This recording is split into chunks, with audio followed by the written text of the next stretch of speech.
ክርስቶስ ኢየሱስ የሕያው እግዚአብሔር ልጅ ስለመሆኑ ሰው ሳያምን እንዴት ወደ ጽድቅ መንገድ ይመጣል? እሱ ባሮክ ኖ ግድ የለህም ማብራሪያውን ችግር የለውም። እያብራራው ያለው እኮ በኔ ይቅርታ አሁን እኩል ተደራርበን ካወራን ነው 5:1 ላይ ሮሜ 5:1 ላይ የሚለውን ከጸደቅን የሚለው ነገር ስለምንድን ነው የሚያወራው ነው? በእምነት ብቻ ይላል ወይ? የእሱ ጥያቄ ይሄ ነው። እና አንድ ነገር ልንገርህ፣ የምትጸድቀው እዚህ ጋር የጸደቅከው ከእምነት ውጭ በሌላ መንገድ ጸድቀሃል? እኔም በፍቅር ስታወራኝ ነበር። እኔ ጋር ያለቶን ባሮክ እምነት ምን እንደሆነ ላሳየው ነው። ኧረ ቀላል ነው ባሮክ። ቆይ እኔ ጋር በፎንቃ ነው ስናወራ የነበረው። ተሳቅን ነው ባሮክ ሲመጣ ትንሽ ጓይ ማለት ድምፅ ሰ ኧረ ችግር የለውም ባሮክ ቀላል ነው። ኧረ ቀላል ነው ግድ የለም። ባሮክ አንድ ነገር ልንገርህ፣ ከእምነት ውጭ ትጸድቃለህ ወይ? ጀምሮ አንደኛ ጴጥሮስም ላይ ስትንሽ ኖ ወደ ሌላ ቦታ እንዳትሄድ 5:1 ላይ ከእምነት ውጭ የምትጸድቅበትን ንገረኝ። ከእምነት ውጭ የምትጸድቅበትን መንገድ ንገረኝ። እሺ ይንገርህ አይደለ? ንገረኝ። ከእምነት ውጭ የሚጸደቁበትን ንገረኝ። አንተ ጠየቀው። ያመነ ሰው እንደሚያደርግ ላሳይ ነው። ያመነ ሰው እንደሚያደርግ ላሳይ ነው። ቀደም ራሱ ሄድክና አንደኛ ጴጥሮስ ላይ ታዲያ የትኛው ነው ብለህ ትንሽ ከይቅርታ ጋር ከክርስቲያን የማይጠበቁ ንግግሮችንም ስታደርግ እያየው ነበረ። እሱ አዲሱ መደበኛም ላይ ያሳያለሁ። ከዛ በፊት ግን ምን እናደርጋለን መሰለ? ሲያምን ምን እንደሚያደርግ ኢትዮጵያዊ ጃንደረባ ያሳየናል። እዚህ ሐዋርያት ሥራ ምዕራፍ 8 ከቁጥር 26 ጀምሮ የጌታ መልአክ ፊልጶስን ተነስተ በደቡብ በኩል ከኢየሩሳሌም ወደ ጋዛ ወደሚያወርደው ምድረ በዳ ወደሆነ መንገድ ሂዳለው። ተነስቶም ሄደ። እነሆም ህንደኬ የተባለች የኢትዮጵያ ንግሥት አዛዥና ጃንደረባ የነበረ የገባህበት ሮሜ 5:1 ነው። እዛው ላይ እንጨርሳለን እኮ ችግር የለውም። ሮሜ ይጨርሳል። ምን ችግር ነው? ሌላ ቦታ ማብራሪያ አያስፈልግም። ሮሜ 5:1 ማንበብ መጽሐፍ ቅዱስ ሁሉን አይደል መቀበል ያለብን? አንተ እቀበላለሁ። ሮሜ 5 ላይ ያለው የቤተ ክርስቲያን ትምህርት ነው። በጣም ከይቅርታ ጋር ማለት ነው። ተጊ የምታደምጥ ከሆነ አድምጥ። የተጠየቀው በእምነት ብቻ የሚል ታሳይን ትችላለህ? እንደውም እሺ ድርቅና የለም በእምነት ብቻ የሚለው የሚል ታሳይኛለህ? በእምነት ብቻ የሚለው አንተ ፍትህ የምታገኘው በእግዚአብሔር ፊት የምትቆመው ከእምነት ውጪ ነገር ካለ ደግሞ አንተ ታሳየኛለህ። በእምነት ብቻ ይጸደቃል የሚለውን ታሳየኛለህ ወይ? በእምነት ብቻ ልብ አድርግ እሺ። ከይቅርታ ጋር አሁን ነው ያየው የቃላት ጨዋታ ስለሆነ የጀመርከው ምን እናደርጋለን? ባንተው መንገድ ሄድና ከይቅርታ ጋር አስጨንቃለህ። ኖ ሮሜ 5:1 አብራራ። በቃ ሮሜ 5 አብራራው። ሌላውን ሮሜ 5 ኮራስ ተብራራ ነው። ቆይ አንዴ ባሩኬ የተፈጠረውን ልንገር። ከዚህ በፊት ብራዘር ኤፍሬም ባለ ጊዜው በእምነት ብቻ 126 ጥቅስ አለ ብሎ አለ። እሺ ብቻን ይዘና ተብሎ ኮረንት ይዞ ወጣ ከኔ ቤት። አሁንም ተጣድፎች ብቻ የሚሏት ሙዳለች እና ሳስቡት የለመዱት ነገር ይመስለኛል። ብቻ ብለው ይመጣሉ። አንድ ጥቅስ ይዞ አይመጡም። መጽሐፍ ቅዱሳዊ በሆነ ይሄ ብቻ እያስበላችሁ ነው። ብቻ የሚል መጽሐፍ ቅዱሳዊ ትምህርት የለም። ስለዚህ ብቻ ካልከኝ ማሳየት ያለብህ ተግዬ አንተ ነህ። አሳይ ዩኬንዱ የፈለግከውን ጊዜ ውሰድና እምነት ብቻ የሚል ይዘህልኝና ባሩክም አያስፈልግም። እዚህ ጋር ባሩክ አያስፈልግም። አንተ ብቻ የሚለው ራስ ይዘናና ዘግበኝ። ብቻ የሚል ጥቅስ የለም። እናንተ ያመጣችሁት ነው። ስለዚህ እሱን ነገር ካለ ዘግበው፣ ካልሆነ ደግሞ ሲያብራራልህ ሁለቱንም አመቻምቾ በደንብ አድርጎ ይነግርሃል።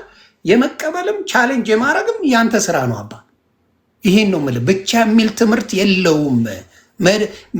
መዳን ብቻ፣ በጽድቅ ብቻ፣ በማመን ብቻ የሚል ትምህርት የለም። ላውጣልህ ጥቅስ ተባረክ። ብቻ የሚል አደራ እንዳትረሳ።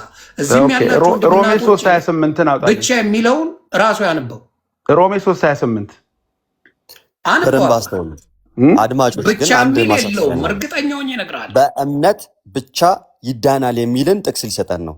እምነቱ እንደሚታወቀው የተጊ እምነት መጽሐፍ ቅዱስ ብቻ ነው። መጽሐፍ ቅዱስ ብቻ ስለሆነ የእርሱ እምነት መነሳት ያለበት ከመጽሐፍ ቅዱስ ነው። ከዛ እምነት ውስጥ ደግሞ አንዱ እምነት ብቻ የሚል ነው። በእምነት ብቻ የሚል ነው። ስለዚህ በእምነት ብቻ ይዳናል የሚለውን ጥቅስ ሊሰጠን ነው። ሮሜ ምዕራፍ 3 አንብልን። ምዕራፍ 3 ቁጥር 28 አንብልን። ሰው ያለ ሕግ ስራ በእምነት እንዲጸድቅ እንቆጥራለንና ይላል። እና በእምነት አሁን እኛ በሕግ ስራ ይጸደቃል አለን። ከእምነት ውጭ ደግሞ አንተ የሚጸደቅበት አለን ወይ? ብቻን አምጣ በልልኝ እንጂ ከእምነት ውጭ በእምነት ብቻ ማለት ከእምነት ውጭ ሌላ መንገድ ካለ ጋር የትም አታመልጥም። አንተ የትም አታመልጥም። ከእምነት ውጭ ካለ አንተ ንገረኝ። እኔ እምነት ይሄ ብቻ በቃ ይሄ እምነት ብቻ ነው ብያለሁ። በምን እንደሚዳል ልንገርህ። በጣም ጥሩ ጥያቄ ንገረኝ። እንግዲህ ጌታችንና መድኃኒታችን ኢየሱስ ክርስቶስ እርሱ የቃሉ ባለቤት እርሱ ያስተምረናል። በምን እንደሚዳን ነገረን። ማርቆስ ወንጌል ምዕራፍ 16 ቁጥር 16 ላይ እንደዚህ አለ፣ ያመነ ዘንድ ብቻ ይድናል አለ ይላል። እንደዛ አንባህ የተጠመቀ ይድናል፣ ያመነ የተጠመቀም ይድናል አለ። ለመዳን ምን ያስፈልጋል? ይኸውልህ ባሮክ ያመነ የተጠመቀ ይድናልና ለመዳን ምን ያስፈልጋል? ያመነ የተጠመቀ ይድናልና በእምነት መጽደቅ ሁለት የማይገናኙ ነገሮች ነው እያወራ ያለው እንዴ። ስለ መዳን እኮ ነው የምናወራው። ባሮክ ያመነ የተጠመቀ ይድናል የሚለውና ችግር የለውም ጀስቲፋይድ ባይ ፌዝ የሚለው ነገር ሁለት የማይገናኝ ነገር ነው የምታወራው። ተጉ ቆይ አንደኛ ብቻን አመጣለሁ ብለህ ነበር የሄድከው። ፍትህ የምታገኘው በእምነት ነው። ኧረ እባክህን ፍትህ ካገኘ በኋላ ደግሞ ምን ታደርጋለህ? ጥቅስ አምጣልከኝ አይደለም ያመጣሁልህ። እሺ ከኔ እኩል በማውራትህ ማለት ነው። የለ ከስር ያለው የሚያደምጠውን ሰው እንበጠብጣለን እንጂ ምንም የምታመጣው የምትለውጠው ነገር የለም። ወዴትም አታመልጥም ስልህ ቅድም ምን አመጣለሁ? አንተ እንዴ አሁን ቅድም ጥቅስ አምጣልከኝ፣ ይኸው አመጣሁልህ። ምንድን ነው የምታመጣው? ኢየሱስ ጥቅስ አመጣው እንዴ። እዚህ ጋር እያወራ ያለው ስለምንድን ነው? ስለመቼ ነው? መቼ ነው የሚያወራው? ስለ መዳን። ያመነ የተጠመቀ ይድናል የሚለው መቼ ነው ማለት? ያመነ የተጠመቀ ይድናል ማለት መቼ ነው? ምን ያመነ የተጠመቀ ይድናል ብሎ የጻፈው ዓመተ ምህረት አለ ወይ? ቆይ አንድ ጊዜ ያመነ የተጠመቀ ይድናል የሚለው አሁን ቅድም ተረጋግተህ ስታወራ ነበር አይደል? እሺ ከዮኒ ጋር ለምንድን ነው እየጮክ ያለው? ስማ ያመነ የተጠመቀም ይድናል አለ። ለመዳን ምን ያስፈልጋል? መቼ እንዴ ለመዳን ምን ያስፈልጋል? እሺ አንተ አምላክ ተጠምቀሃል ድነሃል? አይ ስለኔ አይደለም ርዕሱ ስለ ባሮክ ይላል መጽሐፍ ቅዱስ ብቻ ነው። በዚህ ኮንቴክስት መሰረት አንተ አምላክ ተጠምቀህ ድነሃል? የባሮክ ማማይ ሆንክ? አስቸጋሪ እኮ ነው ጋይስ። ቆይ ጥቅሱ የሚለው ያመነ የተጠመቀ ድኗል ነው የሚለው? በእንግሊዝኛ እናነበዋለን። ይኸውልህ ያመነ የተጠመቀ ድኗል ነው የሚለው ወይስ ድናል ነው የሚለው? ወደ ቃሉ እንመለስ። ወደ ቃሉ እንመለስ። አለቅህም። ይኸውልህ እያንዳንዷን ጥቅስህን ነው ማፍራረስልህ። ያመነ የተጠመቀ ይድናል የሚለው የወደፊትን ነው የሚያወራው? የዛሬን ነው የሚያወራው? አንድ አድመት እንጂ አትሳቅ። ዝም ብለህ በባዶ መሳቅ ምን ያደርግልሃል? በጣም ቃሉ ላይ መቅጠፍ ደስ አይልም። ይሄን ያስተማረው ማን ነው? ይሄን ያስተማረው ማን ነው? ኢየሱስ ክርስቶስ። ኢየሱስ ክርስቶስ ሲያስተምር ምን አላቸው? ሂዱ አይደለ? ወደ ዓለም ሂዱ፣ ወንጌልን ለፍጥረት ሁሉ ስበኩ፣ ከዛስ ያመነ የተጠመቀም ይድናል አለ። ለመዳን ምን ያስፈልጋል? ይኸውልህ በራስህ ትምህርት ለመዳን ምን ያስፈልጋል? ጥያቄ ምንድነው? ይሄኛው ድነት እዚህ ጋር የሚያወራው ድነት ለመዳን ምን ያስፈልጋል? ኖ እዚህ ጋር የሚያወራው ድነት ግሎሪፊኬሽን ነው። ኢየሱስ ክርስቶስ እያወራ ያለው ስለ ግሎሪፊኬሽን ነው። ና የትም አትሄድም አልኩ። ዮናስ በእንግሊዝኛ አውጣው፣ በእንግሊዝኛ አውጣው። የትም አትሄድም። ይኸውልህ በአማርኛ ተደብቀህ በእንግሊዝና በአማርኛ ተደብቀህ ህዝብን አትሸውድም። እኛ ዛሬ በእንግሊዝኛ በምን ነው አዲሱ መደበኛንም እናሳያለን እኮ አልኩ። አሁን መጀመሪያ ተረጋጋና አድምጥ። ቅድም በተረጋጋ መንፈስ ስታወራ ነበረ። ጌታ ለመዳን ምን ያስፈልጋል አለ? ምን ያስፈልጋል አለ? ማመንና መጠመቅ። አይሰማም እንዴ ድምጼ? ማመንና መጠመቅ። እሺ ምን ያደርጋል? ምን ድገማ እንዴ? ጌታ ምን? ማመንና መጠመቅ። ማመንና መጠመቅ። ተባረክ። ምን ያደርጋል? እና ግን መቼ ነው የሚድነው አለ ኢየሱስ ክርስቶስ። እኛስ ምን አልን ታዲያ? መቼ ነው የሚድነው አለ? በዚህ ጥቅስ ምን ያደረገ ይድናል አለ? ያመነ የተጠመቀ ድኗል አይደለም ያለው፣ ይድናል ነው ያለው። ይድናል ማለት ነው ፊውቸር ማለት ፊውቸር ልንገርህ ማለት ነው። ቆይ ካላመነ ይድናል? ካላመነ ይድናል? ካላመነ አይድንም። ይቅርታ አማርኛ ትሰማለህ አይደል? ተጊ ማለት ካላመነማ አይድንም። እንዴት ይድናል ካላመነ? እሺ በደንብ ስማ። እዚህ ጋር እንደሚናገረው ያመነ የተጠመቀም ይድናል አለ። ለመዳን ምን ያስፈልጋል? ጥቅሱ ላይ ቆመ። እሺ አበለኝ እባክህ። ለመዳን ምን ያስፈልጋል? የእግዚአብሔርን ቃል መስማት መጀመሪያ። እዚህ ጥቅስ ላይ ቆመ ነው የምትሰማኝ የምታወራኝ? ለመዳን ማመን። እሺ ይላል። ማመን ነው የሚለው። ዩሲ እንዴት ለእግዚአብሔር ቃል ታማኝ እንዳሉን ያመነ ያልከው ያመነ እኮ አይደል የሚለው? ያመነ ይድናል ነው የሚለው። የተጠመቀም ለመዳን ምን ያስፈልጋል? ለመዳን ምን ያስፈልጋል? ለመዳን ማመን ብቻ። የታለ አውጣና አሳይ ይላል ቃሉ እንደዚህ። ያ እሺ ጋይስ እዚህ ውስጥ መጽሐፍ ባሩክ የስራን ይስጥ ሌላ ምንም ማለት እኔ እንደዚህ አይነት ስግጥና በጣም እንዴ ቃልም ላይ መቀ ዮኒ እንግሊዝኛው ነው አውጣው፣ ወደ እንግሊዝኛ ተርጉሙ። ይሄንን ነው አውጣው ይወጣል። አሁን የለ ቆይ በአማርኛ መች ተግባባንና ነው አማርኛው ብትል whoever believes is baptized whoever believes is baptized በአማርኛ መች ተግባባን ነው የሚለው will be saved መቼ ነው እና ይድናል እኮ ይድናል መቼ እኮ ይድናል ይላል። ታዲያ ቆይ ና አንድ ሙስሊም ለመዳን ምን ማድረግ አለበት? እኔ በእስልምና አላውቀውም።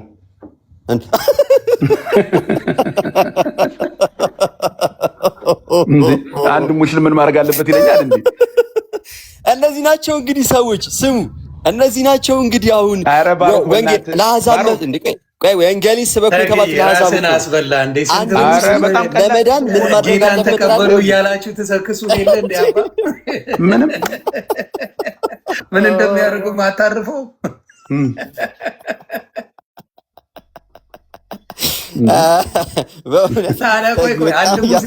ምንድን ነው የምታደርገው? አንድ ሙስሊም ወንጌሉን ነገርከው አይደለ? ከነገርከው በኋላ ምንድን ነው የምታደርገው? ወንጌሉን ትነግረዋለህ አይደለም? ይኸውልህ አሁን እኔ የቱ ጋር ነኝ እንዳለው ንገረህ፣ እኔ የት ጋር እንዳለው ንገረህ ማለት ነው። እሺ ኦኬ። እኔ አንተ ቆይ ይቅርታና አንተ አሁን ትንሽ ፋታ ለማግኘት ነው ከጥያቄው የት ጋር እንዳለ እንድነግረን አይደለም። እኛ ፒያሳሙን 4 ኪሎ መገናኛሙን እንትን ባለህበት ብቻ ቸር ይግጠም፣ ምንም ክፉ አይንካ። እሱን ነው የምንፈልገው። አሁን እኔ መታዘዝ ይበልጣል፣ መስዋዕትነት ይበልጣል። ይሄ ቃል ቆይ ይቅርታና ይሄ ቃል ሲነገር ሰዎች በእግዚአብሔር ቃል አምነው እና ክርስቶስ ኢየሱስ የሕያው እግዚአብሔር ልጅ እንደሆነ አምነው እና ተጠምቀው እንዲድኑ ነው አይደል የተነገራቸው? የእግዚአብሔር ነገር አይማሩ ወዲያው ነው የሚጠመቁት እንዴ? እኔማ አይማሩም እኮ አላልኩም። አንድ ሙስሊም ሳይማር አያውቅም። ስለዚህ አንድ ሰው ወንጌል እየተማረ አልዳነም ማለት ነው። ወንጌል እየተማረ ካላመነ ይድናል። ወንጌል እየተማረ ካላመነ ይድናል። ወንጌል እየተማረ ሳያምን ወንጌል አምኖ ወንጌል ይማር። ቆይ አንድ ሰው አይደለም ተግዬ ይቅርታ በጣም ወንጌል የሚማረው አንድ ሰው ለማመን ነው አይደል? ቀላል። እሺ ከዛ በኋላ እየተማረ ካላመን ይድናል። ስለተማረ ብቻ እየተማረ ካላመን ይድናል። ነው ምን ማለት ነው? አንድ ሰው አሁን ይሄ የመጀመሪያው ስቴፕ ነው፣ እየሰማ ነው ማለት ነው። ግልጽ እኮ ነው የተናገርኩት ነገር እኮ ምንም እኮ እንትን አይደለም። ወንጌል ስለሰማ ብቻ ይድናል አልከኝ። ኦኬ በዛ ከሆነ ሲያምን ይድናል። አንድ ጊዜ አሁን ጥያቄም ግራ እየገባ ያለው አብረኝ እኩል እያወራ ስለሆነ ነው። ወንጌል ስለሰማ ይድናል አልከኝ። እሺ ወንጌሉ ሰምቶ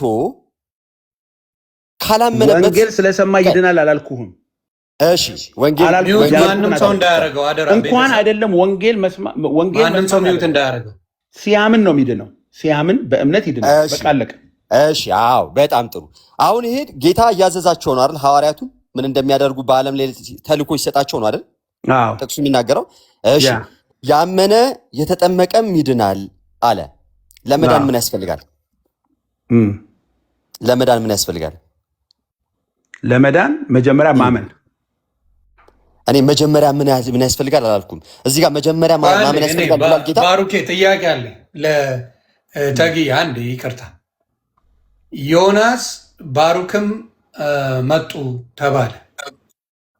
ይሰማል? እየሰማቸው ዮናስ ባሩክም መጡ ተባለ። ምን ማለት ነው? ተቀዳድመው መጡ? ዮናስ ነው ቀድሞ የመጣው?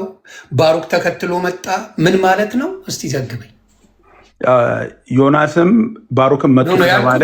ዮናስ ባሩክም መጡ ተባለ። መጡ ከተባለ የመጡ ባሩክ ዮናስም መጡ ማለት ምን ማለት ነው? ነገሩ ከመጡ በኋላ ያለ ነገር ማለት ነው እየተነገረ ያለው።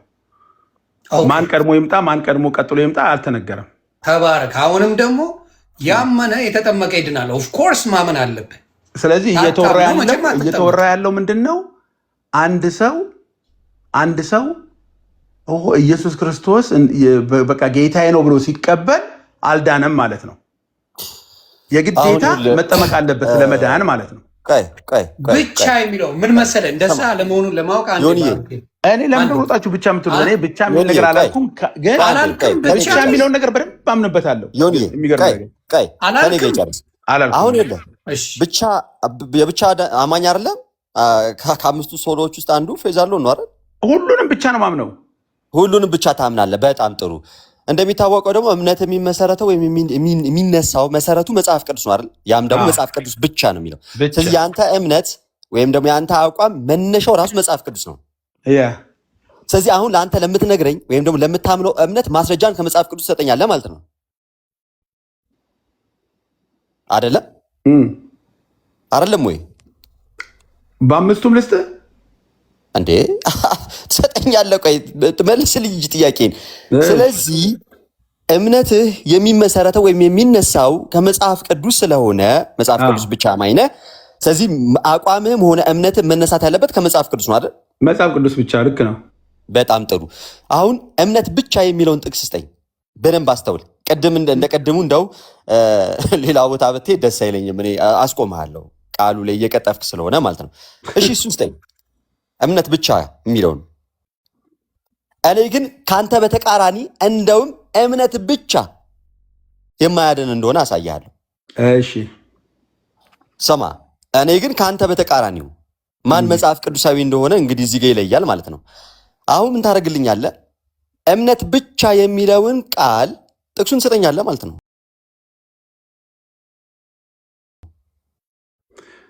እሺ ገላትያ 2:16 ገላትያ 2:16 ላይ በእምነት ብቻ ይድናል የሚለው ሊነግረን ነው። በጣም ጥሩ። ገላትያ እንሂድ። ኦኬ ገላትያ ምዕራፍ 2 ቁጥር 16 ነገር ግን ሰው በኢየሱስ ክርስቶስ በማመን እንዲጸድቅ እንጂ በሕግ ስራ እንዳይሆን አውቀን። ኧረ እባክህ እኛ በሕግ ስራ ይጸደቃል አላልንም። ከቅድም ጀምሮ ሕግ ስራ ጋር ትሮጣለህ። ይቅርታና ተጊ በእምነት ብቻ ይዳናል ሌላውን ጥቅስ ስጠን ያልኩህ። ጥቅስ ፍትህ የሚያገኘው ምንድን ነው? ጽድቅ አልለውም እኔ ለነገሩ አማርኛው ትርጉም ልክ አይደለም። ፍትህ የሚያገኘው ምንድን ነው? ተጊ በጣም ከይቅርታ ጋር አየኸው። ለራስህ እዚህ ጥቅስ ላይ ቆመህ ማለት ነው። አንተም የመጽሐፍ ቅዱስ ስለምታምን እኔም ልናገር። እዚህ መጽሐፍ ቅዱስ ላይ ቆመህ ገላትያ 2:16 ላይ ቆመህ እሺ አሁን ይሄ ሰውዬ ፍትህ የሚያገኘው እያለ ነው ሐዋርያ ጳውሎስ የሚጽፈው። ፍትህ የሚያገኘው የሚጸድቅ የሚለውን ማለት ነው። እዛ ይኸውልህ እንትን ጎንደር የምትባለው ከተማ የለችም? ፋሲለደስ እንትን ላይ ቅበረው። ጽድቅ የሚለው ነገር ማምታቻ ነው። አሁን አንተ ትልቅ ሰው ነህ። እንትን ላይ ቅበረው ይሄ ደስ አይልም ማለት ምንድን ነው? አንደኛ ዘረኛቱን ጽድቅ የሚለው ነገር ጽድቅ የሚለው ነገር ጀስቲፊኬሽን ነው የሚያወራው። ብራዘር ጎንደር ሄድክ በሰላም ነው? አይ ኖ እሱ ጽድቅ እያለ በጽድቅ ይደበቃል። ጎንደር ቀብረው ይቅርታ፣ ጎንደር የሚለውን ከመጽሐፍ ቅዱስ አሳየን። ናውጣና አሳየኝ። በጣም ይሄ ብልግና ነው በእውነት። አንተ ለምንድን ነው ክብር ጎንደር የሚል ምን አገናኘው? ተጊ ሌላ መንገድ ንገረኝ ከእምነት ውጭ ጎንደር ያገባታል፣ አንዱ ይልሳታል። ጉድ እኮ አውጣና አሳየኝ ጎንደር የሚለውን። ጎንደር ቅበረው ምናምን ሳልከኝ በቃ ንግግር ሁሉ መጽሐፍ ቅዱሳዊ ስለሆነ ስለዚህ አሁን ጎንደር የሚለውን ከመጽሐፍ ቅዱስ አውጣና አሳየኝ። አይደለም መጽሐፍ ቅዱስ ላይ የአማርኛው መጽሐፍ ቅዱስ ላይ ትርጉሙ ጽድቅ የሚለው ነገር ምንድን ነው?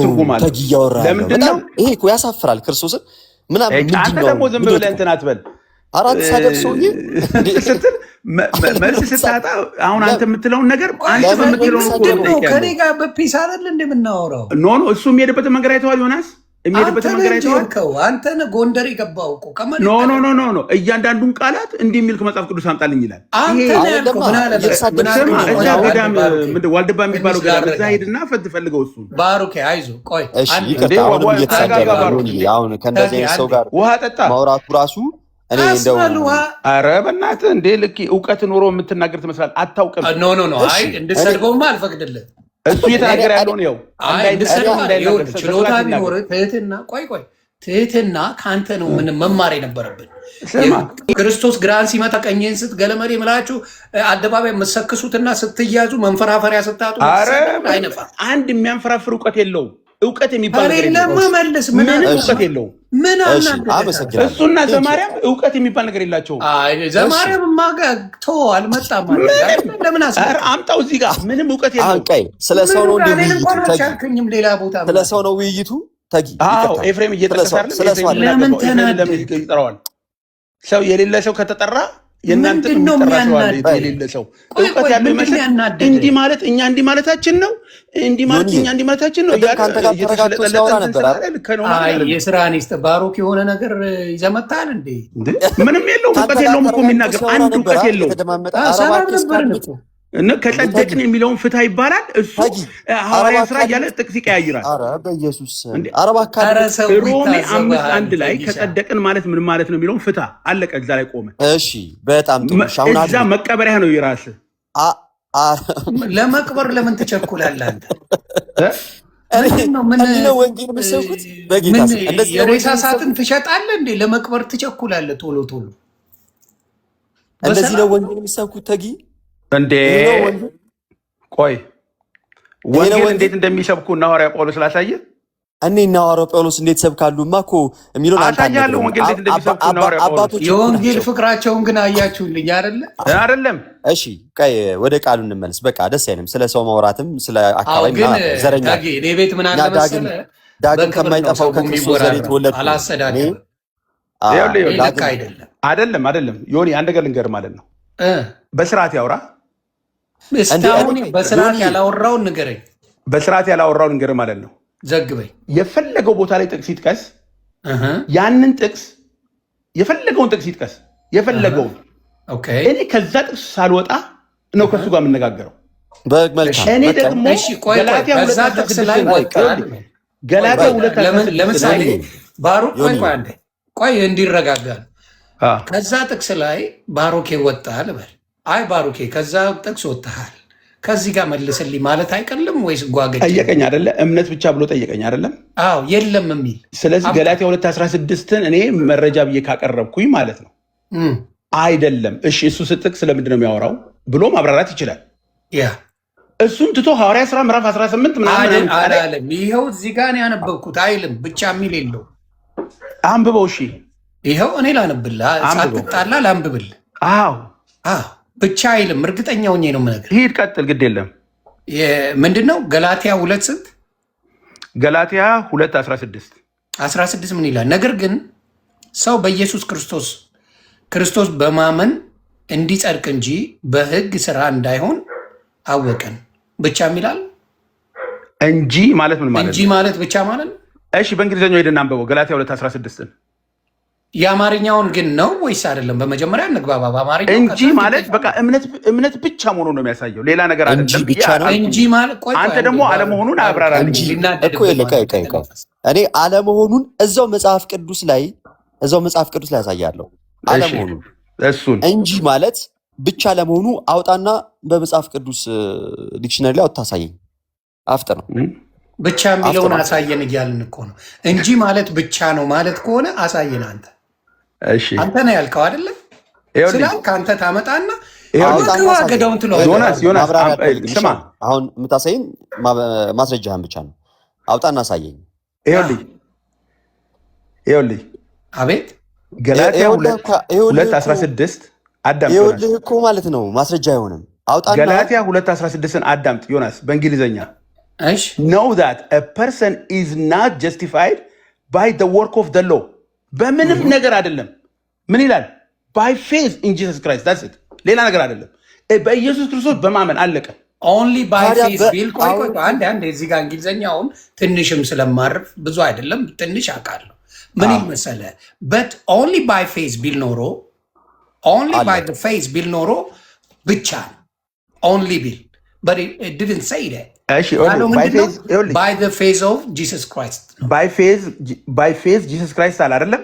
yes only by the faith of Jesus ሌላ ነገሮች የሚሰሩትን ንገረኝ። በእንግሊዝኛው እየመለስኩልህ ነው። በእንግሊዝኛ ፍትህ የሚያገኝበትን justify I'm asking you brother ምንድን ነው መሰለህ ምን ይላል? knowing that a man is not justified by the works of the law, but only by the face of Jesus Christ will. Only by the face of Jesus Christ አከተመ። ባሩክም መጥቶ አይከራከርም፣ ጸጥ ብሎ ይውጣታል። ዮኒ ሲጀምር ዮኒዬ በእንግሊዝኛ ላይ ዮናስ እንግሊዝኛ መናገርና እንግሊዝኛ ማወቅ አንድ አይደለም። ልንገር ባይ ማለት በእንግሊዝኛ ማለት ነው። እንግሊዝኛ መናገርና ማወቅ አንድ አይደለም። ባይ ምን ማለት ነው? አንድ ነገር ባይ ፌዝ ካለ ምን ማለት ነው? ስትሪክትሊ ዳት ኦንሊ ዌይ ማለት ነው። It doesn't say that. እናንተ እንግሊዝኛ ጠየቀኝ፣ እኔ የምመልሰው ለምን የምትመልሰው? ለምን ጠይቀኝ? ባይ ፌዝ ብለህ ጠየቀኝ አይደለ እኮ ባይ ቢዋይ ብሎ ፌዝ ካለ listen ባይ ፌዝ ኦንሊ ካልኩ በእምነት ብቻ እላለሁ። ባይ ፌዝ ካልከኝ በእምነት ማለት ነው። ሌላ አምጣልኝ አልኩ እኮ ነው። አንተ ሌላ አምጣልኝ ማለት ምን ይምጣል? ባይ ፌዝ በክርስቶስ በማመን ብሏል። በቃ ከእምነት ውጭ ሌላ መንገድ እንደሌለ ነው የሚናገረው። ሌላ መንገድ ካለ ንገረኝ ነው የምልህ እኔ። እንግዲህ አሳይሃለሁ ብለዋል አይደለም? እንትን እያለ ስለሆነ ባሩክ ደግሞ የትም እንዳትሄድ ባሩክ ያሳይ እኮ ነው። ከእምነት ውጭ በኢየሱስ ክርስቶስ ግን በሁለቱም የላችሁም አይደለ? በኢየሱስ ኦንሊ የሚል ወይም ደግሞ ብቻ የሚል የለም መጽሐፍ ቅዱስ ላይ ስትሪክትሊ በእንግሊዝኛውም የለም በአማርኛውም የለም። በጸጋ ካለ ኦንሊ በጸጋ ነው። በመጽሐፍ ቅዱስ ካለ ኦንሊ መጽሐፍ ቅዱስ ነው። በኢየሱስ ስም አላለማ በጸጋ ብቻ። ታዲያ ብቻ ለምን አስፈለገች? ብቻ እኮ ቃል ነው፣ ራሱን ያቻለ ቃል ነው አይደለ? በጣም ነገሮችን የሚለይ ቃል ነው። ዮናስ ብቻ ካልከኝ፣ ዮናስ ብቻ ይምጣ ካልክ እኔ ብቻ ነኝ የምመጣው። ዮናስ ይምጣ ካልክ ግን ሌላም የሚመጡ አሉ። ለምሳሌ ባሮክ ያብራራው አንድ ልዘግብ ዮኒ ባሮክ ይቀጥል። ቆይ ልዘግብ ሌላውን 2:16 ባሮክ ከእምነት ውጪ ሌላ በክርስቶስ ወይ በመስገድ የክርስቶስን ደምና ስጋ በመብላት በክርስቶስ መጠመቅ የክርስቶስን ስም እየጠራ መጠመቅ ያድናል የሚል ሌላ መንገድ ንገረኝ ነው እያልኩ ያለው። እሺ አሁን ሚውት አድርገህ እኔ ሚውት አድርጋለሁ። አንተ የምናርግና እንስማ። ጎይ መጫጫው አይጠቅመንም። ልዘግብህ በዮኒ አማርኛ እኛ በደንብ ስሙ። በሕግ ስራ ጸድቀናል አላልንም። እዚህ ጋር ራሱ ሜንሽን እያደረገ ያለው ስለ ሕግ ስራ በሕግ ስራ ሳይሆን በክርስቶስ በማመን የሚገኘውን ጽድቅ እየተናገረ ነው። ተመልከቱ። ቅድም ምን አልኳችሁኝ? የሐዋርያት ሥራ ምዕራፍ 8 ላይ ኢትዮጵያዊውን ጃንደረባ መጥቶላችሁ ለምን? እስኪ ምን ብሎ ነበር ማመን የነበረበት? ካመንስ በኋላ ምን ማድረግ ነበረበት? ይንገረን፣ መጽሐፍ ቅዱስ ይናገር። ግን አስቀድሜ ከዛ በፊትም ደግሞ ምን አሳያለሁ መሰለህ? በእምነት ብቻ የሚለውን ደግሞ አሳያለሁ። ለማንኛውም ወደ ሐዋርያት ሥራ እንሂድና ከቁጥር 26 ጀምሮ ይጀምራል ታሪኩ እና ባታቋርጤኝ ደስ ይለኛል። በደንብ ስሙ እሺ፣ ለምትሰሙ ሰዎች። የጌታ መልአክ ፊልጶስን ተነስተ በደቡብ ክልል ከኢየሩሳሌም ወደ ጋዛ ወደሚያወርደው ምድረ በዳ ወደሆነ መንገድ ሂድ አለው። ተነስቶም ሄደ። እነሆም መንደኬ የተባለች የኢትዮጵያ ንግሥት አዛዥና ጃንደረባ የነበረ በገንዘቧም ሁሉ የሰለጠነ አንድ ኢትዮጵያዊ ሰው ሊሰግድ ወደ ኢየሩሳሌም መጥቶ ነበር። ሲመለስም በሰረገላ ተቀምጦ የነቢዩን የኢሳያስን መጽሐፍ ያነብ ነበር። መንፈስም ፊልጶስን ወደዚህ ሰረገላ ቅረብና ተገናኝ አለው። ፊልጶስም ሮጦ የነቢዩን የኢሳያስን መጽሐፍ ሲያነብ ሰማና በውኑ የምታነበውን ታስተውለዋለህን አለው። እርሱም የሚመራኝ ሳይኖር ይህ እንዴት ይቻለኛል አለው። ወጥቶም ከእርሱ ጋር ይቀመጥ ዘንድ ፊልጶስ ለመነው። ያነበውም የነበረው የመጽሐፍ ክፍል ይህ ነበር።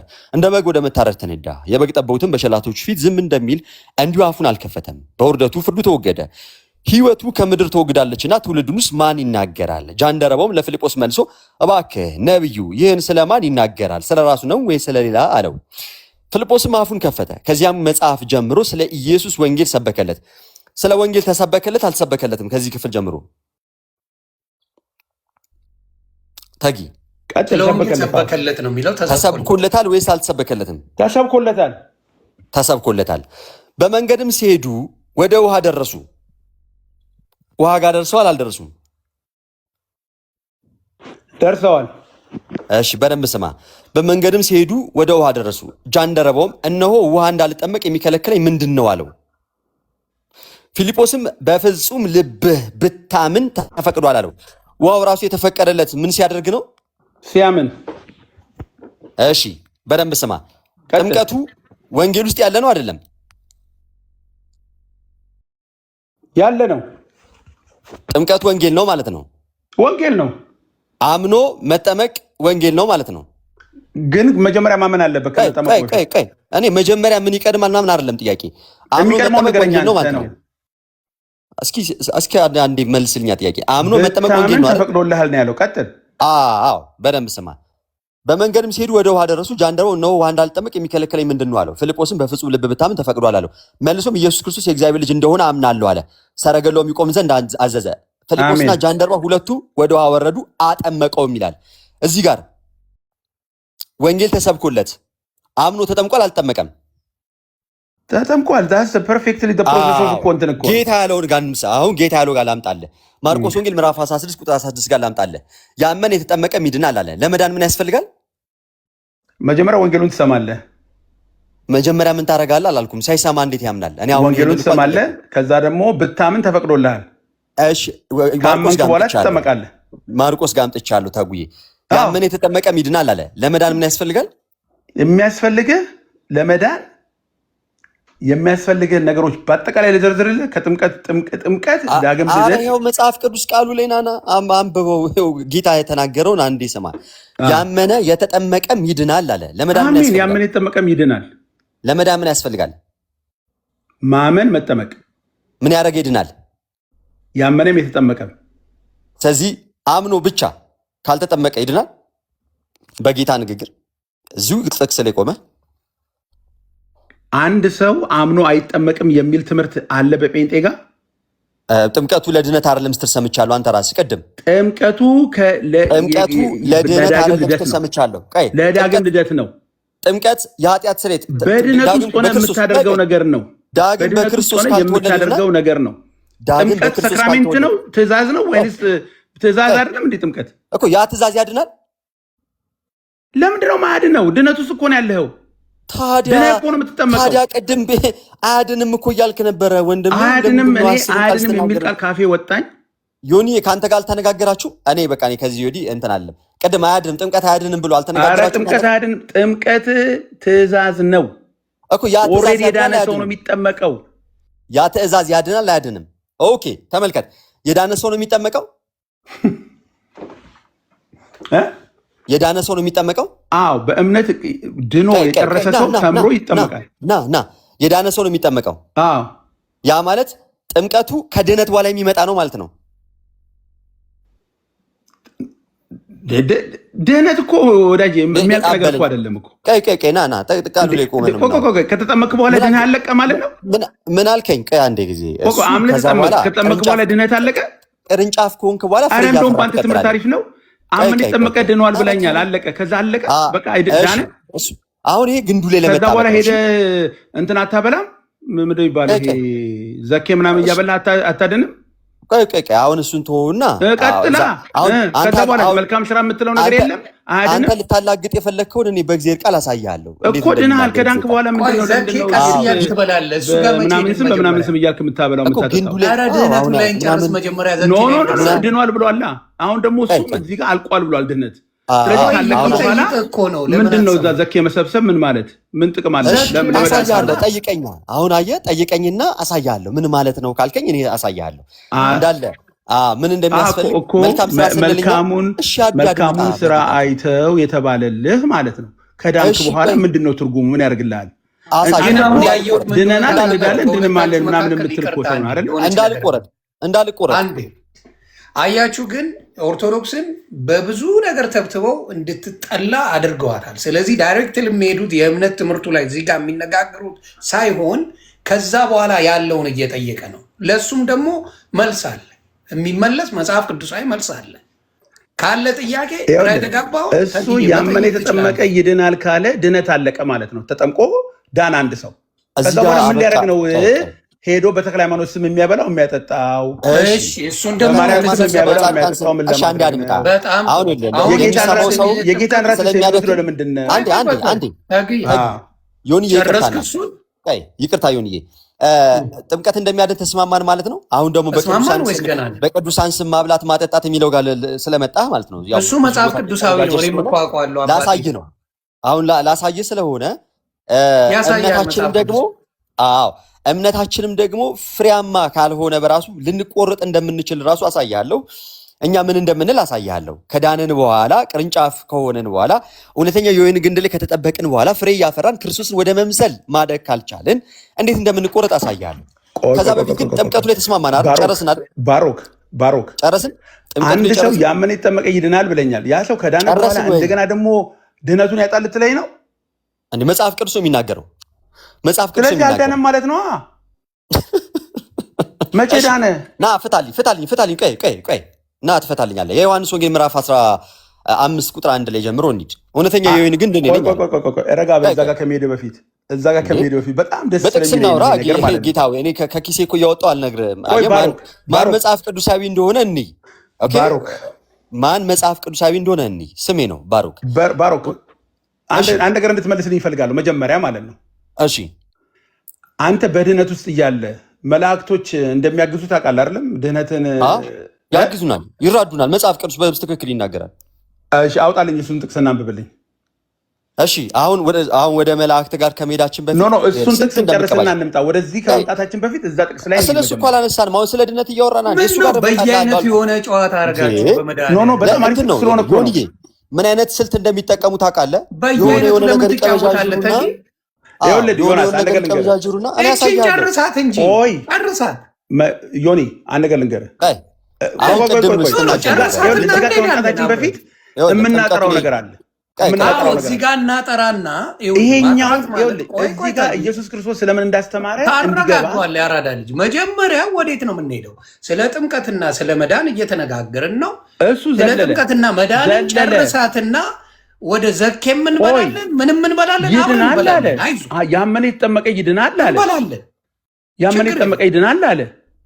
ከዛ በኋላ ደግሞ ቅርንጫፍነቱ ምናምን እንዴ ደነ ያ ሰው ከዳነ ነው አለቀ። ትጠፋት ይችላል። አሁን አንድ ሰው አመነ ተጠመቀ ዳነ አለቀ ዳነ በቃ። ከዛ በኋላ ለከደነ አይደለም ትክክለኛ ነው። አንዴ እዚህ ጋር አንዴ ባሩክ አሁን ደምረው ድነዋል። ባንተ ደምረውና ተመስገን ድነዋል። ፓስተር እንትናም ድነዋል። ፓስተር ቢኒያም የነበሩት ድነዋል። አዎ ስለዚህ ከዳንክ በኋላ ወደ ሌላ መሄድ የለም። የእግዚአብሔር እቅድ ነው፣ ፕላን ነው። የሄዱበት ምክንያት የጠፉትን ለማምጣት ነው። እንደ ባሮክ ምናምን ያሉትን አልዳኑም እያሉ ሶሻል ሚዲያ ላይ እነ ኤርሚያስ የሚናገሩት ይመጣል።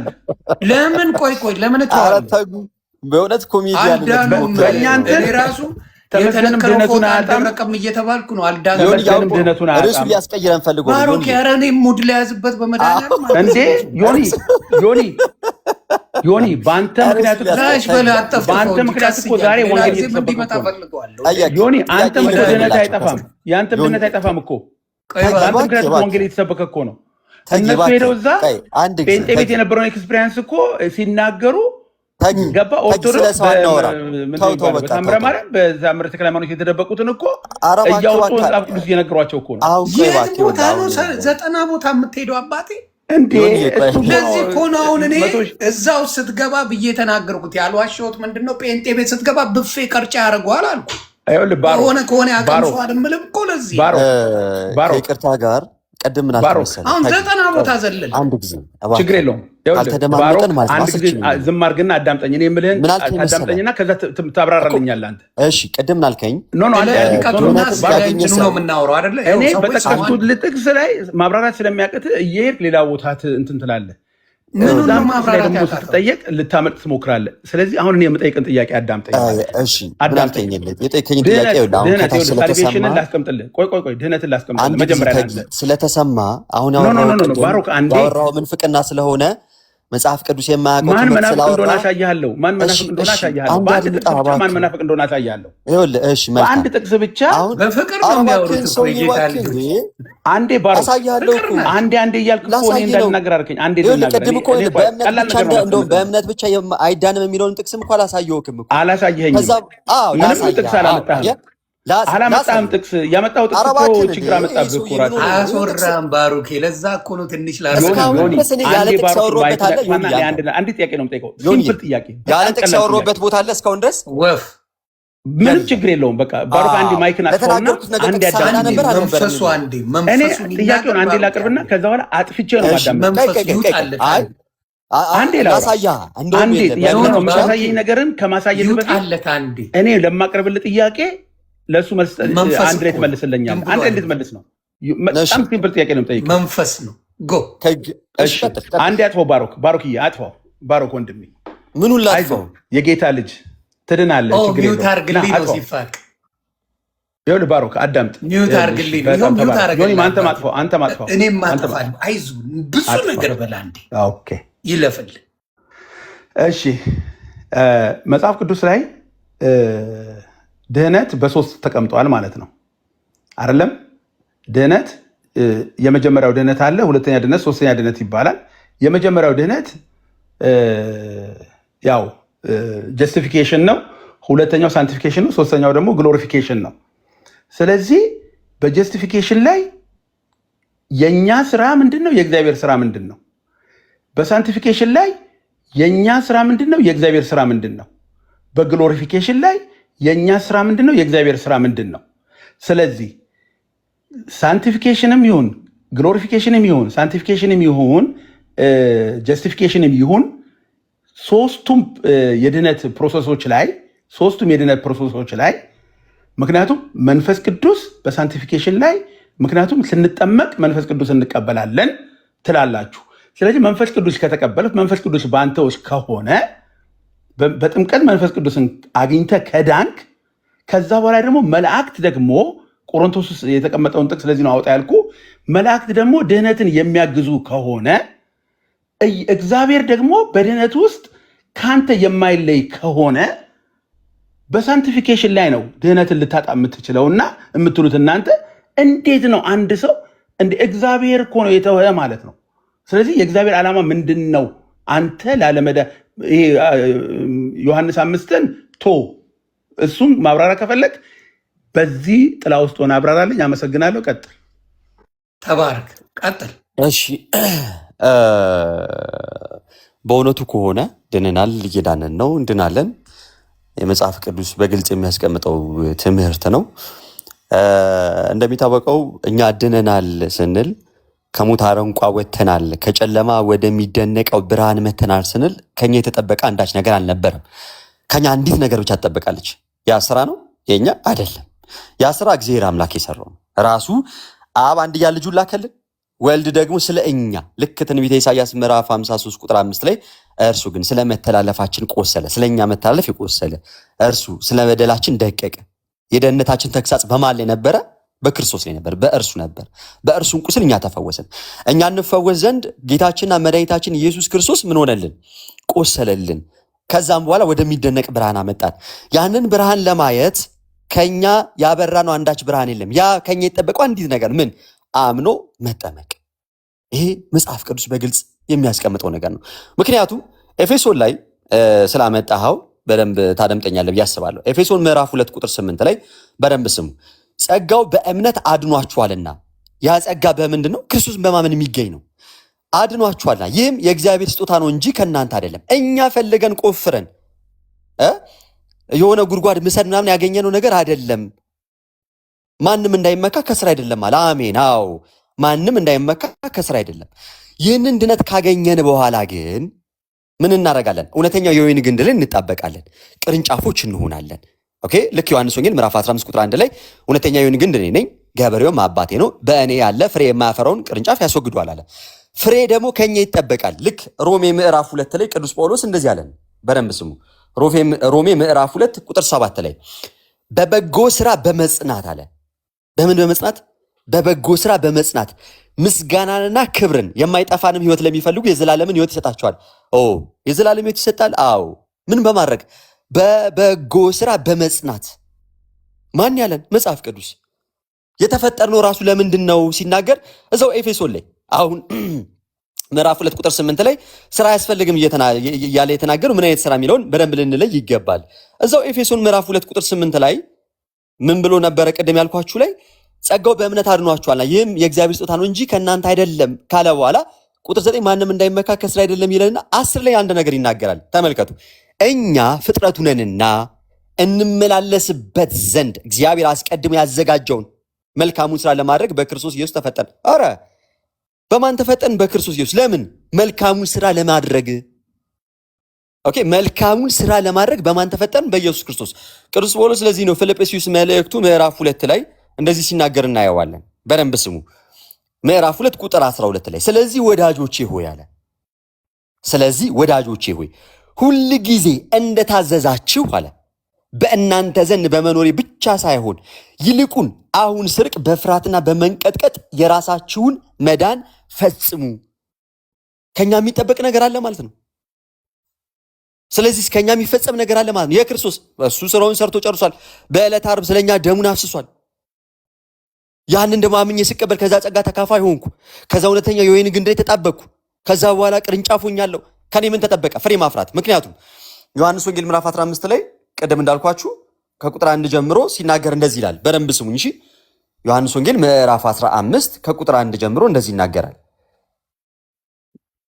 ከዛ ወደ ያዕቆብ ወስዳችኋለሁ። እውነተኛ የወይን ግንድ እኔ ነኝ አለ፣ ገበሬውም አባቴ ነው። ፍሬ የማያፈሩን በእኔ ያለውን አለ። ዮኒዬ በክርስቶስ ለመሆን ምን ያስፈልጋል? ማመን፣ መጠመቅ፣ ትእዛዙን መፈጸም። ተመልከቱ፣ ማመን፣ መጠመቅ። ልክ አምነ ስትጠመቅ እውነተኛ የወይን ግንድ ላይ ትጠበቃለህ አይደል? የክርስቶስ ትሆናል። ለዛ ነው ማቴዎስ ወንጌል ምዕራፍ 28 ከቁጥር 19ና 20 ላይ ጌታ ሲናገር ሂዱ አሕዛብን ሁሉ በአብ በወልድ እና በመንፈስ ቅዱስ ስም እያጠመቃችኋቸው ያዘዝኳችሁን ሁሉ ኦኬ እንዲጠብቁ እያስተማራችኋቸው ደቀ መዛሙርት ያርጓቸዋል። የክርስቶስ ደቀ መዛሙርት ወይም ደግሞ የክርስቶስ ተከታይ ለመሆን ምን ማድረግ አለበት? ወንጌሉ ሰምቶ አምኖ ተጠምቆ ግንዱ ላይ መጣበቅ አለበት። የክርስቶስ መሆን አለበት። አሁን ዮሐንስ ወንጌል ላይ ልመልሳችሁ፣ በደንብ ስሙኝ። ፍሬ የማያፈራውን በእኔ ያለውን አለ፣ በክርስቶስ ላይ ያለውን ፍሬ የማያፈራው ቅርንጫፍ ምን ይሆናል? ያስወግደዋል። መወገድ አለ ማለት ነው። በእርሱ ለመሆን የሰራነው ስራ የለም። አንዳች ያደረግነው ነገር የለም። በምን ሆንን? በጸጋው በስጦታው ክርስቶስ በሰራው ስራ የእርሱ ሆንን። የእርሱ ከሆንንስ በኋላ እንዲህ አለን፣ ፍሬ የማያፈራውን በእኔ ያለውን ቅርንጫፍ ሁሉ ያስወግደዋል፣ ፍሬ የሚያፈራውን ሁሉ አብዝቶ እንዲያፈራ ያጠራዋል አለ። ኦኬ፣ ይህንን ያልኩት እኔ ነኝ? ይህንን ያለችው ቤተክርስቲያን? አዎ ቤተክርስቲያን ነች ያለችው። ለምን?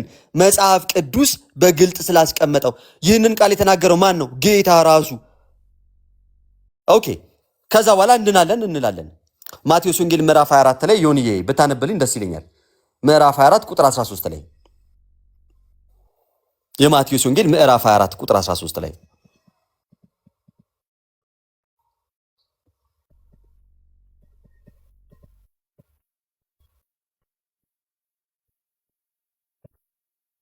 ምዕራፍ 24 ቁጥር 13 እሺ። እስከ መጨረሻ የሚጸና ግን እርሱ ይድናል። እስከ መጨረሻ የሚጸና ግን እርሱ ይድናል።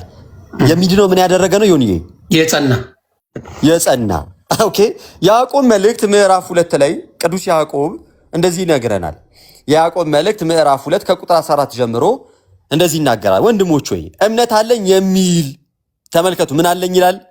እምነት አለኝ የሚል ስራ ግን የሌለው ሰው ቢኖር ምን ይጠቅመዋል? እምነቱስ ሊያድነው ይችላልን? ወንድም ወይም እህት ራቁታቸውን ቢሆኑ የዕለት ምግብንም ቢያጡ ከእናንተ አንዱን በደህና ሂዱ እሳት ሙቁ ጥገቡን ቢላቸው ለሰውነት ግን የሚያስፈልጉትን ባትሰጧቸው ምን ይጠቅማቸዋል? እንደዚሁም አለ ስራ የሌለው እምነት ቢኖር በራሱ የሞተ ነው አለ። ተጊ ስራ የሌለው እምነት በራሱ የሞተ ነው አይደለም? ትብና አድርጎ የሞተ ነው። እግዚአብሔር ያክብርልኝ። እንደዚህ ረጋ ብለህ ለቃሉ ደግሞ ታማኝ ስትሆን ደስ ይላል። ጌታ ያክብርልን። እንቀጥል። ነገር ግን አለ አንድ ሰው አንተ እምነት አለህ እኔም ስራ አለኝ፣ እምነትን ከስራ ለይታ አሳየኝ፣ እኔም እምነቴን በስራዬ አሳያለሁ ይላል። እግዚአብሔር አንድ እንደሆነ ታምናለህ፣ አንተ ታምናለህ፣ መልካም ታደርጋለህ። አጋንንት ደግሞ ያምናሉ ይንቀጠቀጡማል። አንተ ከንቱ ሰው እምነት ከስራ ተለይቶ የሞተ መሆኑን ልታውቅ ትወዳለህን? ይላል። ተጊዬ እዚህ ጋር አንድ ጥያቄ ልጠይቀ። እምነት ከስራ ከተለየ የሞተ ነው አይደለም? የሞተ ነው። ግጥም አድርጎ ቃሉ እኮ ነው የሚለው። እናመሰግናለን።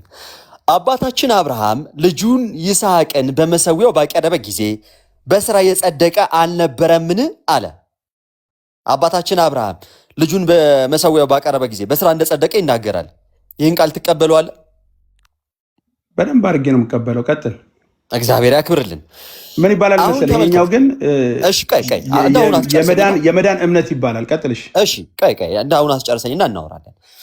እምነት ከስራው ጋር አብሮ ያደርግ እንደነበረ በስራም እምነት እንደተፈጸመ ትመለከታለን። እምነት በስራ ሊፈጸም ይገባዋል አይገባውም? ወዳጄ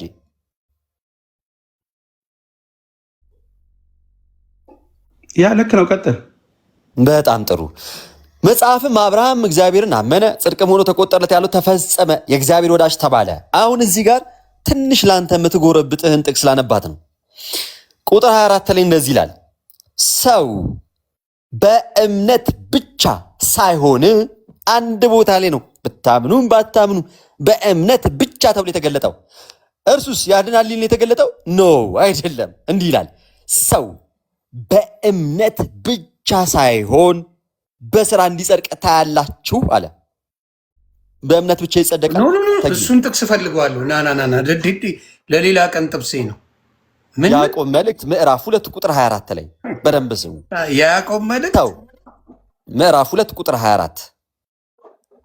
ይሄማ ለኔና ለተጊ ይጠቅመናል። ለባሉም ለባሉ ያዕቆብ መልእክት ተረት ይላል። እንደው ምን አይነት እንደው አለመታደል። ምዕራፍ 2 ቁጥር 24። ይሄማ ጥብት ነው። መጽሐፍ ቅዱስ እያነበብን ተረት እያልን ጽፋለህ ወዳጄ። ከስር ተው፣ በእምነት ብቻ ሳይሆን ተው፣ ከታች ምናምን አታንብብ። አንተ ምን አስነበበ ከታች? ችግር የለውም። አይ ችግር የለውም። እንደፈለጉ ይጻፉ። ምን ያሳያል ከታች? መልካም። ሰው ምን ይል መሰላችሁ? ሰው በእምነት ብቻ ሳይሆን በስራ እንዲጸድቅ ታያላችሁ ይላል። ጉድ መጪው። እሺ፣ ስለዚህ ሰው በእምነት ብቻ ሳይሆን በስራ የሚጸደቃል አይደለ ተጊ? አዎ እንዴ፣ በትክክል ልክ ነው። ቀጥል። እንዴ ምን ጨብጨብ ጎበዝ። ፈረሰ እምነት ብቻ? እሺ ኖ ይኸውልህ ባሮክ አንድ ነገር ልንገርህ ማለት ነው። እንቀጥል።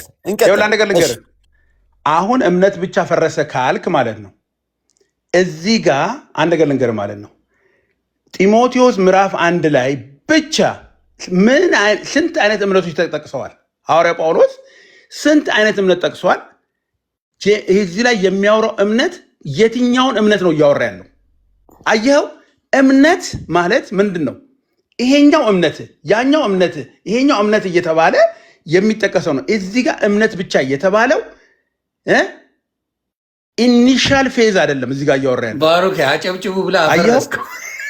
ኖ ኢኒሻል ፌዝ ባሮክ ሂድና አንደኛ ምዕራፍ 1 ላይ ሐዋርያ ጳውሎስ እምነትን በተመለከተ ለጢሞቴዎስ የጻፈለት ደብዳቤ ላይ እምነት ብቻ ፈረሰ የምትለው ነው አትሰራልህም። እዚህ ጋር እቺ ሴቪንግ ፌዝ ትባላለች ማለት ነው። ቀይ ይቅርታና ቀጥል። እዚህ ጋር እየተናገረ ያለ በጣም አብርሃም ያመነው የትኛውን እምነት ነው?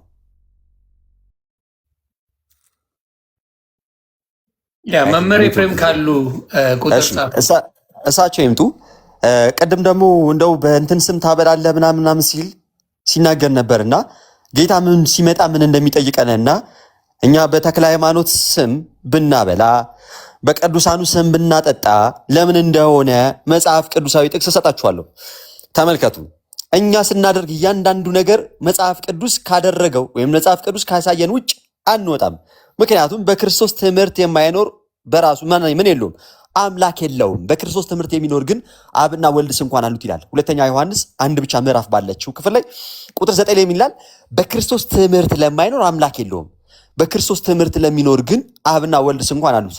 እንግዲህ እስካሁን ስንነጋገር በነበረው ማን በክርስቶስ ትምህርት እንደሚኖር ማን መጽሐፍ ቅዱሳዊ እንደሆነ በደንብ በግልጽ አይታችኋል ብዬ አስባለሁ። ቅድም ግን እንደው እኔ ራሱ ልጥቀሳት አባቴ የማቴዎስ ወንጌል ምዕራፍ 10 ቁጥር 41 እና 42 መሰለኝ። እዛ ጋር ነው የሚሄደው። የማቴዎስ ወንጌል ምዕራፍ 10 ከቁጥር አለው። ምን አለ መሰለ? ከቁጥር 39 ከ38 ጀምሮ ማንበብ እንችላለን። እኔ ራሱ አርፈዋለሁ። ይህን ጥቅስ ግራ ያጋባኝ ጥቅስ ነበረ የሆነ ሰሞን። ከ38 ጀምረው ምን ይል መሰላችሁ? መስቀሉንም የማይዝ በኋላ የማይከተለኝ ለእኔ ሊሆን አይገባውም ይላል። ከዛ ነፍሱን የሚያገኝ ያጠፋታል፣ ነፍሱንም ስለ እኔ የሚያጠፋ ያገኛታል። እናንተን የሚቀበል እኔን ይቀበላል፣ እኔንም የሚቀበል የላከኝን ይቀበላል። ነቢይም በነቢይ ስም የሚቀበል የነቢይን ዋጋ ይወስዳል። ጻድቅን በጻድቅ ስም የሚቀበል የጻድቁን ዋጋ ይወስዳል። ማንም ከነዚህ ከታናናሾቹ ለአንዱ ቀዝቃዛ ጽዋ ውሃ ብቻ በደቀ መዝሙር ስም የሚያጠጣ እውነት እላችኋለሁ ዋጋው አይጠፋበትም ይላል። ይሄ መጽሐፍ ቅዱሳዊ ነው፣ እኔ የማመጣው አይደለም። ስለዚህ ማንም ቢያቀርብ በጻድቃን ስም በቅዱሳን ስም ያንን ቢያደርግ ዋጋው አይጠፋበትም ይላል። መጽሐፍ ቅዱስ ነው የሚለው። እኔ ዮኒ ማኛ አይደለም፣ ባሩኪ አይደለም፣ ሌላም አይደለም። መጽሐፍ ቅዱስ የጻድቃንን ምን ያህል ጌታ እንደሚያከብራቸው ጌታ እንደሚወዳቸው በሱ ብለው የመጡትን በሙሉ የሚያደርጉትን እንግዲህ በእነሱ ስም ውሃ ቀዝቃዛ ውሃ ነው የሚለው። ቀዝቃዛ ጽዋ ውሃ ብቻ በደቀ መዝሙር ስም የሚያጠጣ እውነት እላችኋለሁ ዋጋው አይጠፋበትም ብሎ መጽሐፍ ቅዱስ ያስቀምጠዋል። አጭርና ግልጽ አጭርና ግልጽ አድርጎ ስለሆነ ምንም ማብራሪያ አያስፈልገውም። ታጊ ከፈለገ ያብራራው። ጌታ ሲመጣ ራሱ በደንብ ስሙ። ጌታችንና መድኃኒታችን ኢየሱስ ክርስቶስ ሲመጣ እንደሚጠይቅ እንግዲህ ከማቴዎስ ወንጌል ምዕራፍ 24 ከቁጥር 3 ጀምሮ ይናገራል። ምንም ደቀ መዛሙርት ይጠይቃሉ። አቤቱ ስለ መምጫ ምልክትና ስለ ዓለም ፍጻሜ የሆነውን ነገር እንዲነግራቸው ይጠይቁታል። ላይ ይናገርና የማቴዎስ ወንጌል ምዕራፍ 25 ከቁጥር 31 ጀምሮ እንደዚህ ይናገራል። ቅድም ይኸውላችሁ ማብላት ማጠጣት ዘኬ እያለ ሙድ የያዘብን ተጉ ማለት ነው። እንዲህ ያለ የሰው ልጅ ጌታችንን ማለት ነው። ልክ ሐዋርያት ሥራ ምዕራፍ 7 ከቁጥር 55 ጀምሮ ስናነብ እስጢፋኖስ መንፈስ ቅዱስ ይሞላበታል። ከዛም በኋላ ሰማያት ተከፍቶ ያል እንግዲህ እግዚአብሔርን አየሁ ይላል። በእግዚአብሔርም ቀኝ ደግሞ የሰው ልጅ አየሁ አለ። ጌታን ነው የሚናገረው።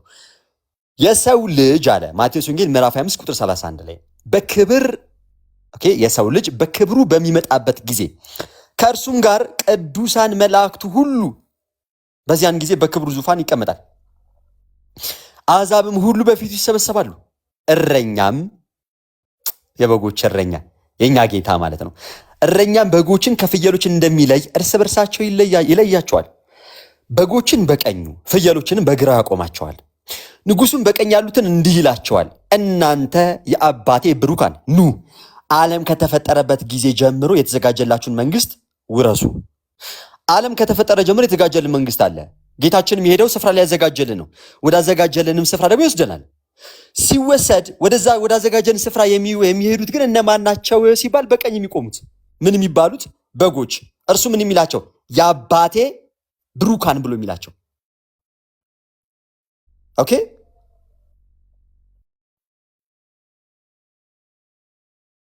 ይሰማል ይሁን ያለው አለ በደንብ እየሰማ የአባቴ በደንብ ስሙኝ፣ የአባቴ ብሩካን ብሎ የሚለያቸው እርሱ በቀኝ የሚያቆማቸው ከእርሱ ጋር ህይወትን እንደሚያገኙ ከህይወትም ጋር ደግሞ ለዘላለም እንደሚኖሩ ይናገራል። እኔ አልፈጠርኩም። ይኸው ቃሉን እናንብበው። እንደዚህ ይላል፣ አሕዛብ ሁሉ በፊቱ ይሰበሰባሉ፣ ህዝቦች ማለት ነው። እረኛም በጎችን ከፍየሎች እንደሚለይ እርስ በርሳቸው ይለያቸዋል። በጎችን በቀኝ ፍየሎችን በግራ ያቆማቸዋል። ንጉሡም በቀኝ ያሉትን እንዲህ ይላቸዋል፣ እናንተ የአባቴ ብሩካን ኑ፣ ዓለም ከተፈጠረበት ጊዜ ጀምሮ የተዘጋጀላችሁን መንግስት ውረሱ። ተርቤ አብልታችሁኛልና። አሃ ድሃም ማብላት ናቅከው አደለ? ተርቤ ሲል ጌታ እኔ ብሎ የሚለው ማንን እንደሆነ ይገልጥልናል። ተጠምቼም አጠጥታችሁኛልና፣ እንግዳም ሆኜ ተቀብላችሁኛልና፣ ታርዤ አልብሳችሁኛልና፣ ታምሜ ጠይቃችሁኛልና፣ ታስሬ ወደ እኔ መታችኋልና። ጻድቃንም መልሰው ይሉታል፣ ጌታ ሆይ ተርበህ አይተን መቼ አበላንስ? ወይስ ተጠምተህ አይተን መቼ አጠጣን? እንግዳ ሆነህስ አይተን መቼ ተቀበልን? ወይስ ታርዘህ አይተን መቼ አለበስን? ወይስ ታመህ ወይስ ታስረህ አይተን መቼ ወደ አንተ መጣን? ንጉሡም መልሶ እውነት እላችኋለሁ ከሁሉ ከሚያንሱ ከነዚህ ወንድሞቼ ለአንዱ እንኳ ስላደረጋችሁት አለ። ከሁሉ ከሚያንሱት ለአንዱ ድሃ ያደረግከው፣ መብላት ላልቻለው ላበላኸው፣ መጠጣት ላልቻለው ላጠጣኸው፣ ታርዞ ላገኘው ላለበስከው፣ ታሞ አይተው ለሄደ ልጠየቅከው፣ ታስሮ ለጎበኛው ለዛ ለአንዱ ያደረግከው አለና ለእኔ ያደረጋችሁት ይላቸዋል። በዚያን ጊዜም በግራ ያሉትን ደግሞ ይላቸዋል፣ እናንተ ርጉማን ለሰይጣንና ለመላእክቱ ወደ ተዘጋጀው ወደ ዘለዓለም እሳት ከእኔ ሂዱ። በምን እንደተለዩ በደንብ እዩ። ተርቤ አላበላችሁኝምና ስላላበሉ ወዴት ሄዱ? ይሄ ስንል እንደው የሆነ ያላመነ ሰው እንደው በሌላ አማርኛ እንደው አንድ ሙስሊም በጎ ስራ ስለሰራ ወይም ደግሞ ስላበላ ስላጠጣ ይጸድቃል እያልን አይደለም። እዚህ ጋር ተሰብስበው ያሉት ጌታ የሚሉት ናቸው። ሁለቱም ደግሞ እንዲለዩ ያደረጋቸው በፍሬያቸው ነው። ማንም የዘራውን ያንኑ ደግሞ ያጭደዋል ተብሏል። ተመልከቱ ሮሜ ምዕራፍ 2 ቁጥር 6 ላይ ደግሞ በግልጽ ስለሚናገር ማለት ነው። ሮሜ ምዕራፍ 2 ቁጥር 6 ላይ እንደዚህ ይናገራል። ሮሜ ምዕራፍ 2 ቁጥር 6 ላይ ተመልከቱ። እርሱ ለእያንዳንዱ እንደ ስራው ያስረክበዋል። ቀን ፈራጅ የሆነው ጌታ ለእያንዳንዱ እንደምኑ ያስረክበዋል? እንደ ስራው። እንመለስ። አሁን ፍሬያቸው ሊታይ ነው። በንጉሱ ፊት ቆመዋል። በግራና በቀኝ ተለዩ። በቀኝ ያሉት የአባቴ ብሩካን ተባሉ። ከዛ በኋላ ራሱ መሰከረላቸው። ምን ብሎ? ተርቤ አብልታችሁኛል፣ ተጠምቼ ያጠጣችሁኛል አላቸው። በግራ ያሉትንስ እንዲህ አላቸው። በዚያን ጊዜም በግራ ያሉትን ደግሞ አለ ቁጥር 41 ጀምሮ ይላቸዋል፣ እናንተ ርጉማን ለሰይጣንና ለመላእክቱ ወደ ተዘጋጀው ወደ ዘላለም እሳት ከእኔ ሂዱ። እሺ ልጠይቅህ ተጊ፣ ቀጥል። እያዳመጥኩ ነው። እዚህ ጋር በፍሬያቸው ተለይቷል አልተለዩም? በፍሬያቸው ተለይቷል አልተለዩም? አሁን አንተ እያወራ ያለው ስለ ማቴዎስ 24 25 ነው ወይስ ስለ የትኛው ነው እያወራ ያለው? ስለ ማቴዎስ ወንጌል ምዕራፍ 25 ከቁጥር 31 ጀምሮ ስለሚናገረው ክፍል ነው የምናገረው። እሺ መጀመሪያ ማቴዎስ ምዕራፍ 25ን ሁሉም እያወራ ያለው ስለምንድን ነው የሚያወራው? አሁን ስለምን ያወራል አያወራም የሚለውን በደንብ እንመጣበታለን። ችግር የለውም። እዚህ ጋር እያወራ ያለው እሺ ስለ ዓለም መምጫው ምልክትና ስራ እምነትን ተክቷል ማለት ነው። ስለ ፍርዱ እየተናገረ ነው አይደለም? ኖ ስለ ፍርዱን እየተናገረ ነው። 3 ኤግዛምፕሎች ሰጥቷል። አንተ ማቴዎስ ምዕራፍ 25 ላይ ያዝልኝ። ስለ ፍርዱ እየተናገረ ከሆነ በቀኝ ያቆሙትን እዚህ ጋር ኢየሱስ ክርስቶስ ማቴዎስ 25ን ያመጣበት ምክንያቱ ለምንድን ነው ምናምን ብለን ማብራሪያን ከኪስ ቢሆንም እንሰማዋለን። የእምነትን ጥንካሬ ነው የሚናገረው እሱ። ሌላው ትርፍ ቃል መናገርን የእምነቱን ጥንካሬ ነው የሚናገረው። እያንዳንዱ ስለምን እንደሚያወራ ከፈለግ እያንዳንዱ እያለን መሄድ እንችላለን። አንተ በፈለግከው መንገድ ማለት ነው። ደስ ይለኛል። ኢየሱስ ክርስቶስ እዚህ ቦታ ላይ የሚያወራው ምን መሰለህ? አነበውና አሁን ያንተን እንትን ከምትሰጠን ከቁጥር 31 ጀምሮ ያለውን እያነበብከው ቃል በቃል እየፈታ ነው እንሄዳለን። እሺ ቁጥር 31 ማቴዎስ 25:31 አንበው።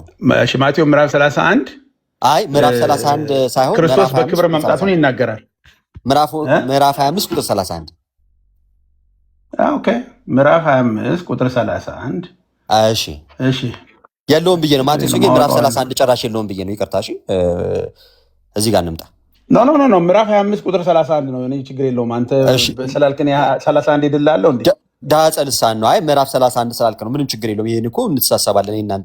ኖ ቁጥር 31 ላይ ነው። ምዕራፍ 25 ውስጥ ነው ያለ ነው። ቁጥር 31 በጣም ጥሩ። እኛማ ያለ ነው 25። የሰው ልጅ በክብሩ በሚመጣበት ጊዜ ከእርሱ ጋር ቅዱሳን መላእክቱ ሁሉ በዚያ ጊዜ በክብሩ ዙፋን ይቀመጣል ይላል። እሺ ስለዚህ በክብር ሲመጣ ማለት ነው። ጌታ ራሱ ሲመጣ መላእክቱን ሁሉ አስከትሎ ነው የሚመጣው። መምህር ኤፍሬምን አስገባቸው። እሺ ዮኒዬ አንድ ቁጥር እየጻፉ ነው። መምህር ኤፍሬም ምን አለ? ምናልባት እኔ ከሄድኩኝ እሳቸው እንዲቀጥሉ። እዚህ ጋር እየተካሄደ ያለው ጀጅመንት የሚካሄድ ፍርድ አለ። ለዛ ፍርድ ነው የሚመጣው። እሺ ስለዚህ ይሄ ፍርዱ በህይወት የሚኖሩትንና በጥፋት ያሉትን የሚለይ ነው አይደል? የሚለያው በጎቹንና ስለዚህ ሁላችንም ደግሞ ይህንን ነገር ለመውረስ ጌታ ዳግም ለፍርድ ይመጣል። የሚመጣበትን ደግሞ ይህን በዚህ ፍርድ ወንበር ፊት ደግሞ ሁላችን እንገለጣለን አይደል? እንገለጣለን። ሁሉም አንድ ሰው አይቀጥል። ጎበዝ ዜር ይስጠልን፣ ቃሉት ያሰማልን። ስማ አሁን በለያቸው ጊዜ ሁሉም ይሰበሰቡና በጎችን ከፍየሎች ይለያቸዋል አይለያቸውም? ይለያቸዋል። በጎችን በቀኝ ያቆማቸዋል አያቆማቸውም? ያቆማቸዋል። በቀኝ እንዲቆሙ ምክንያት ያደረጋቸው ራሱ ክርስቶስ እንደተናገረው ምንድን ነው? በጎቹ በቀኝ ፍየሎቹ በግራ ያቆማቸዋል ይላል። ቀጥል። በቀኝ እንዲቆሙ ያደረጋቸው ምንድን ነው? ምህረታቸው ርኅራኄያቸው ጥሩ ስለሆኑ በቀኝ እንዲቆሙ አደረጋቸው። የሰሩት ስራዎች ማለት ነው እምነታቸው ተመልከት። አሁን ቅድም አንተ ምን ስትለኝ ነበር መሰለ? እንደው ማብላት ማጠጣት ዘኬ ምናምን እያልክ አልከን ቅድም። እንደው በእንትን ስም ዘኬ ምናምን ነገር እያልክ እንደው እንትን ትላለህ አልከኝ። እኔ ያደረኩት ከመጽሐፍ ቅዱስ የተለየ ነው? የተለየ አላደረክም። አረ ቃልህ ያሰማልን። በቃ ይኸው እስካሁን ስንደክም የነበረው እኮ እዚህ ነገር ላይ ነው። ተመልከት። ንጉሱን በቀኝ ያሉትን እንዲህ ይላቸዋል፣ እናንተ አባቴ ብሩካን ዓለም ከተፈጠረበት ጊዜ ጀምሮ የተዘጋጀላችሁ መንግስቱ ረሱ። መንግስቱን ለመውረስ እንግዲህ ዓለም ከተፈጠረበት ጀምሮ የተዘጋጀልን መንግስት አለ፣ ስፍራ ላይ ያዘጋጀልንም ሄዷል። ተርቤ አብልታችሁኛልና አለ። የተራበን ማብላት ጥቅም አለ የለውም? አለው። ቢንጎ። ተጠምቼ አጠጣችሁኛልና ይላል። የተጠማን ማጠጣት ጥቅም አለ የለውም? አለው። እንግዳ ሆኜ ተቀብላችሁኛልና ይላል።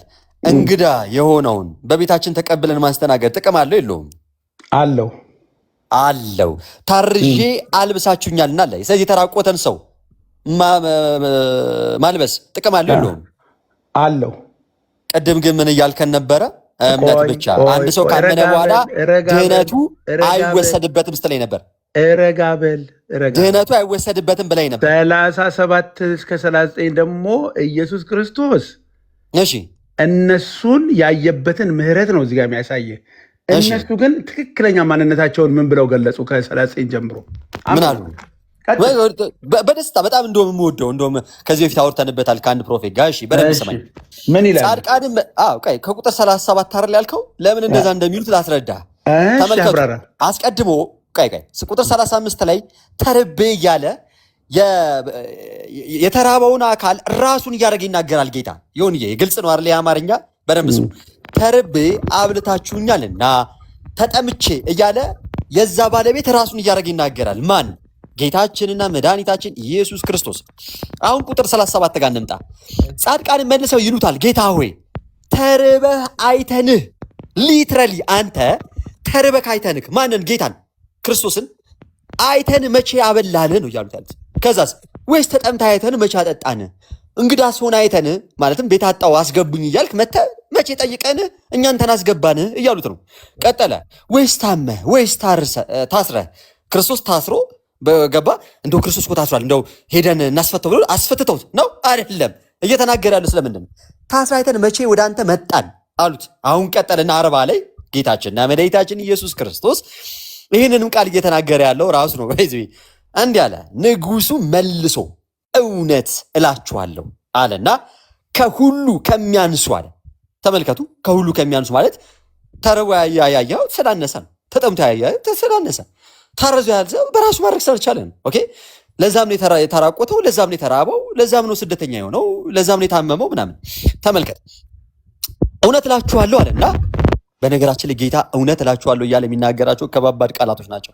ብዙ እውነት እላችኋለሁ እያለ የሚናገራቸውን እያንዳንዱን የመዳንን ቃላቶችን በደንብ አሳያችኋለሁ። እሺ፣ በጣም ታላቅ የሆነ ቃል ነው እና እውነት እላችኋለሁ አለ። አትማሉ ያለው ጌታ፣ እውነቱን እውነት ሐሰቱን ሐሰት በሉ ያለው ጌታ፣ እውነት እላችኋለሁ ያለው በጣም ታላቅ ቃል ነው።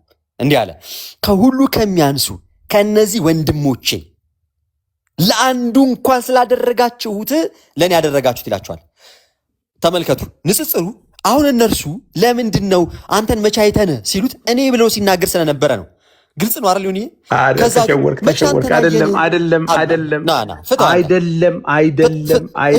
አይደለም። የጻድቃንን ህይወት እዚህ ጋር የሚያሳይህን ነገር አንተ በፈለከው መንገድ ኢንተርፕሬት አታርገው። እዚህማ አልፈቅድልህም። እንደዛ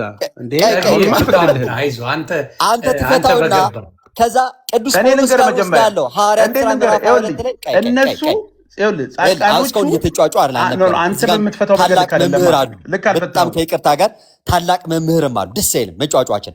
ይኸውልህ የቅዱስ ጳውሎስ ጋር ወስዳለሁ። ሳውል ስለምን ታሳድደኛለህ የሚለው ጋር ወስዳለሁ። እሺ ጌታ ራሱ ነው እንትን ታነፈዋለህ። ይኸውልህ ከዛ ፊት አሁን አንተ ግፍታለህ። ለምን አታነቡትም? ላምብልህ የጻድቅ ሰው ባህሪ ነገር ማለት ነው።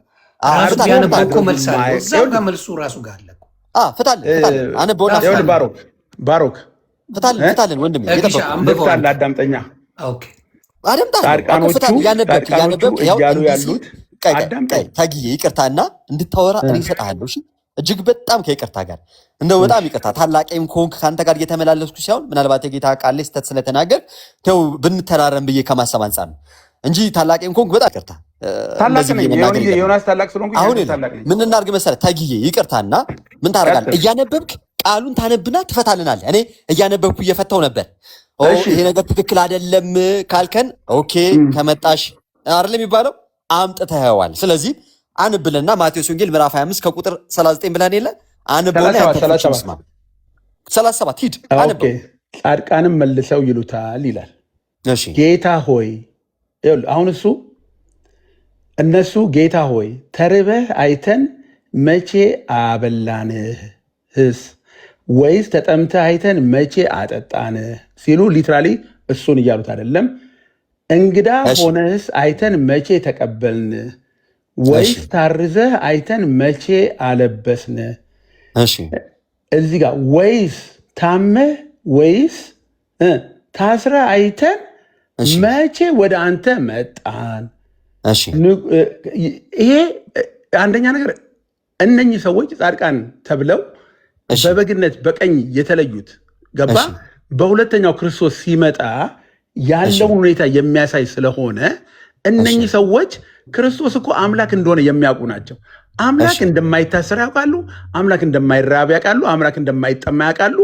አምላክ ይሄ የአምላክ ባህሪ ያልሆኑ ነገሮች በሙሉ ምን እያወራ እንደሆነ ክርስቶስ አልገባቸውም ካልከኝ ለአንተ ጥሩ ነው። እሱ ግን ያውቃሉ፣ የሚያወራውን ነገር ያውቃሉ። የሚያወራውን እነኚህ ሰዎች ግን ስጨርሰው መልሶ አለ እኮ እዛ ላይ 39ን እልፍ እንዳልከው አንብላለሁ። ይፍታው አፈታቱ ላይ ራሱ አንድ ስህተት እናሳያለን። አምላክ ጌታ በስጋ ከመገለጥ የተነሳ ኢቭን ክርስቶስ እኮ ስለተያዘም እኮ ይናገራል። መያዙ ብቻ አይደለም እኮ አምላክ በስጋ እንደሞተ በግልጽ ምናምነው እውነት ነው። አምላክ በባህሪው መለኮት የሚሞት ራሱ አይደለም። ግን እሱን እንተው። ይሄኛው እኮ ያ ፕሮሰስ ካለቀ በኋላ ክርስቶስ እንደገና ሲመጣ እኮ ነው የሚለው። ጌታ በሚመጣበት ጊዜ አሁን ከመጣ በኋላ ነው እንደሚያበሉት ታዲያ። ስለዚህ ይሄ የሚሆነው መቼ ነው? በምድር እያሉ ስላደረጉት ነገር ነው አይደለም የመሰከርላቸው እኮ። እሱ የሚመሰክርላቸው መቼ ነው? የወደፊቱን እኮ ነው እየነገራቸው ያለው። በፍርድ ጊዜ፣ በፍርድ ወንበር በሚገለጡበት ጊዜ፣ ወደፊት በፍርድ ወንበር በሚገለጥበት ጊዜ። ስለዚህ ኢየሱስ ክርስቶስ እኮ ከብሯል እኮ ኦልሬዲ። እንዴ አሁን ምንድነው መክበር ማለት? እኛ አልከበርንም ከበረ ምናምን እዚህ ጋር ከላይ ይላል እኮ በክብር ሲመጣ ይላል እኮ። በክብር ሲመጣ ረሳው እንዴ? ይናገራል። እንዴ ግሎሪፊኬሽን ውስጥ እኮ ነው ይሄ ያለው። በክብር ሲመጣ ማለት ይሄ ፕሮሰስ ያለው ግሎሪፊኬሽን ውስጥ እኮ ነው። በክብር ሲመጣ ማለት ምን ማለት ነው? ግሎሪፊኬሽን ውስጥ ነው ያለው። አንተ ግሎሪፊኬሽን ሲመጣ ማለት ምን ማለት ነው ወዳጄ? በክብር ሲመጣ ማለት ምን ማለት ነው? በክብር ብለህ ጠቀስከው። እሺ እንደው ካመጣኸው በክብር በሚገለጥበት በዙፋን በሚገለጥበት ጊዜ ጻድቃን እንትኖችን መላእክቶችን ሁሉ አስከትሎ የመጣበት ጊዜ ይላል። እሺ በክብር የሚለው ለምን ሜንሽን አደረከው እዚህ ጋር? ቢኮዝ በክብር ሲል ግሎሪፊኬሽን ውስጥ ያለውን ስለዛ ድህነት ስለሚያወራ ማለት ነው። እዚህ ጋር መጥተው በክብር መጥቷል። ጽድቁ ፍርዱ ቀን መሆኑን እናም ታላቅ ጌታ መምጣቱን የሚያሳይ ነው። ይመጣል በክብሩ በሚመጣ ጊዜ ይላል። በክብሩ እኮ ይናገራል። በክብሩ በሚመጣበት ጊዜ ታዲያ በክብሩ እኮ ነው የመጣው ታዲያ። እና ጌታችን በክብር ያለ እኮ ጌታ እኮ ነው። ምንድነው መጣው በሚመጣበት ጊዜ አሁን ወዴትም ወደ እዚች ጋር አትቀርም ነው የምልህ። ወደ ላይ ከፍ እንበልና የጀመርከው ጋር ትቀጥላለህ። ስማኝ፣ ከመጣ በኋላ ፍየሎችንና በጎችን ለያቸው አልለያቸውም? ለያቸው። የለያቸው በምናቸው ነው? ቆይ ይሄ ነገር የሚሆነው ክርስቶስ ካረገ በኋላ የሚመለሰው መመለስ ነው የሚያወራው። አሁን እኮ አድርጓል፣ ችግር የለውም እኮ እሱን እኮ ቅዱስ እስጢፋኖስም እኮ ሰማያት ተከፍቶ እኮ በሱ መንፈስ ሞልቶበት በሰማይ እግዚአብሔርን እንዳየ በሱም ቀኝ ደግሞ የሰው ልጅ እንዳየ ተናግሯል። እና ጌታችንን ኢየሱስ ክርስቶስንም ነፍሴን ተቀበላትም ሲል እንመለከታለን። ሐዋርያት ሥራ ምዕራፍ 7 ከቁጥር 55 ጀምሮ ስታነብ ማለት ነው። ስለዚህ አሁን ኢየሱስ ክርስቶስ በኃይል በስልጣኑ በግርማው አለ። ከእግዚአብሔር ቀኝ ነው የሚመጣው፣ በክብሩ የሚመጣው ከእግዚአብሔር ቀኝ ነው። ይመጣል። ስፍራ ሊያዘጋጀን ሄዷል። ወደ አዘጋጀን ስፍራ ደግሞ ሊወስደን ይመጣል። ከእግዚአብሔር ቀኝ መጥቶ እነኝህን ጻድቃኖች ያገኛቸዋል። ሁሉንም ያገኛል። ሁሉንም ያገኛል። በሚያገኝበት ጊዜ ማለት ነው። እነኝህን ጻድቃኖች በሚያገኝበት ጊዜ ኢየሱስ ክርስቶስ የሚመጣው ከእግዚአብሔር ቀኝ ነው። እሺ። ስለዚህ ከእግዚአብሔር ቀኝ ሲመጣ እነኚህ ሰዎች ቀኝ ስትል ግን ቆይ ሳንቲፊኬሽን ውስጥ እኮ ስላሴ ብለው እያመኑ ቀይ ለመለኮት ብለው እያመኑ እያልክ ነው። ቀኝ ሲል ራሱ ከምን አንጻር እንደሆነ እንደው ትንሽ ትርጓሜም ላይ ምን አልከኝ? ቀኝ ሲል መለኮት ግራና ቀኝ ኖሮት ነው። ግራና ቀኝ አለው ነው። እሱን ተው በእናትህ። የእስላም ጥያቄ አጠይቅ። ና አይ ቅድም እንትን እያልክ አለ። ቀኝ ሲል ምን ማለት ነው? ቀኝ ኖ ግድ የለም በክብሩ ቀኝ ተቀመጠ ሲል ከዛ ቀኝ ሲል ምን ማለት ነው? ቀኝ ሲል ምን ማለት ነው? ቀኝ ሲል ምን ማለት ነው? ኖ አሁን ወደ ኖ ትርጉሙ ቀኝ ሲል ኖ አለ መልስልሃለሁ። እሱን ከፈለክ አይ እዚህ መልስልኝ። እያጠራ ነው እንድንይ ይቀርታ። ኦኬ ሰርች እያደረክ ነው። እሺ መልካም አድርገና ኖ እኔ ስለሱ አልመልስልም። እኔ እኮ ነው መሰለህ እኔ ሐሳቤ እዛ ቦታ ላይ ነው መጨረሱ። በቃ እንመለስ፣ ችግር የለውም። አይ ቅድም እንደው እግዚአብሔር ቀኝ ያለው ግራ የለው ምናምን አላህ ላይ ስለነበረ ነው። ችግር የለውም። ችግር የለውም። እንደምታወራ አታውራ። አይ ምንም አታውቁ ምናምን እያልክ ስለነበረ ነው ቅድም። ችግር የለውም። እሺ እንምጣ። ቢጨርሰው ራሱ ጋር መልስ አለ እኮ። አዎ ራሱ ይጨርስልን። አሁን እሱን ነው የምፈልገው። ቁጥር 39 እና ጨርሰው ተግዬ እዛው ላይ መልስ አለ እኮ። እንዲያውም ባሩክ አያስፈልግም እኮ እዚህ ጋር አንተ ሙሉን ካነበብከው መልሱ ራሱ ይመልስልሃል። ቀኝ ግራው ሙሉ እነኚህ ሰዎች ራሱ ይመልሳል። እነኚህ ሰዎች አሁን ክርስቶስ እኛ ያው ኖ ማይ ብራዘር ኤክስፕላኔሽኑ ሳይሆን አንብበህ ጨርሰው ነው የምልህ። ማይ ብራዘር ይመልሳል። ምን ነው ጨርሰልህ? 39 ላይ ያለውን ኦኬ 39 ላይ ጨረስኩልህ። አዎ ከዛ ቀጥታ ስለዚህ አሁን እነኚህ ሰዎች እያወሩ ያሉት ምንድነው ያደረጉትን ነገር በቃ እንዲቆጠርላቸው አልፈለጉም። እነሱ በቃ እንዲያርገናል ብለው ትዕቢት የለባቸውም። ቀይ እንደዛ እንዲቆጠርላቸው አልፈለጉም ይላል። አልፈለጉም ስላልፈለጉ ነው። ይሄ የነሱን ቀይ አሁን ትርጓሜውን ችግር የለውም። አሁን የእኛን ትርጓሜ በደንብ እነግርሃለሁ። እሺ እናንብበው፣ ከታች እናንብበው። እንቀጥል። ችግር የለውም ይላሉ። አዎ ካልከኝ እጠይቅሃለሁ። እዚሁ ጋር ማስረጃ ስለምጠይቅ እንዲታይላቸው አልፈለጉም ማለትም ይሄ መልካም ያደረጉ ስራ እንዲታይላቸው አልፈለጉም ነው የሚለው ሀሳቡ። እዚህ ጋር ጥቅሱ ይላል መጽሐፍ ቅዱስ ብቻ ስለሆንክ ማለት ነው። አይ አንተንም እምነት ማየት ስለፈለግኩ ነው። እዚህ ጋር እንዲታይላቸው አልፈለጉም የሚለው ቁጥር ስንት ላይ እናንብበው እስኪ። እኔ አጣሁት እኮ ቁጥር ስንት ላይ ልሂድ?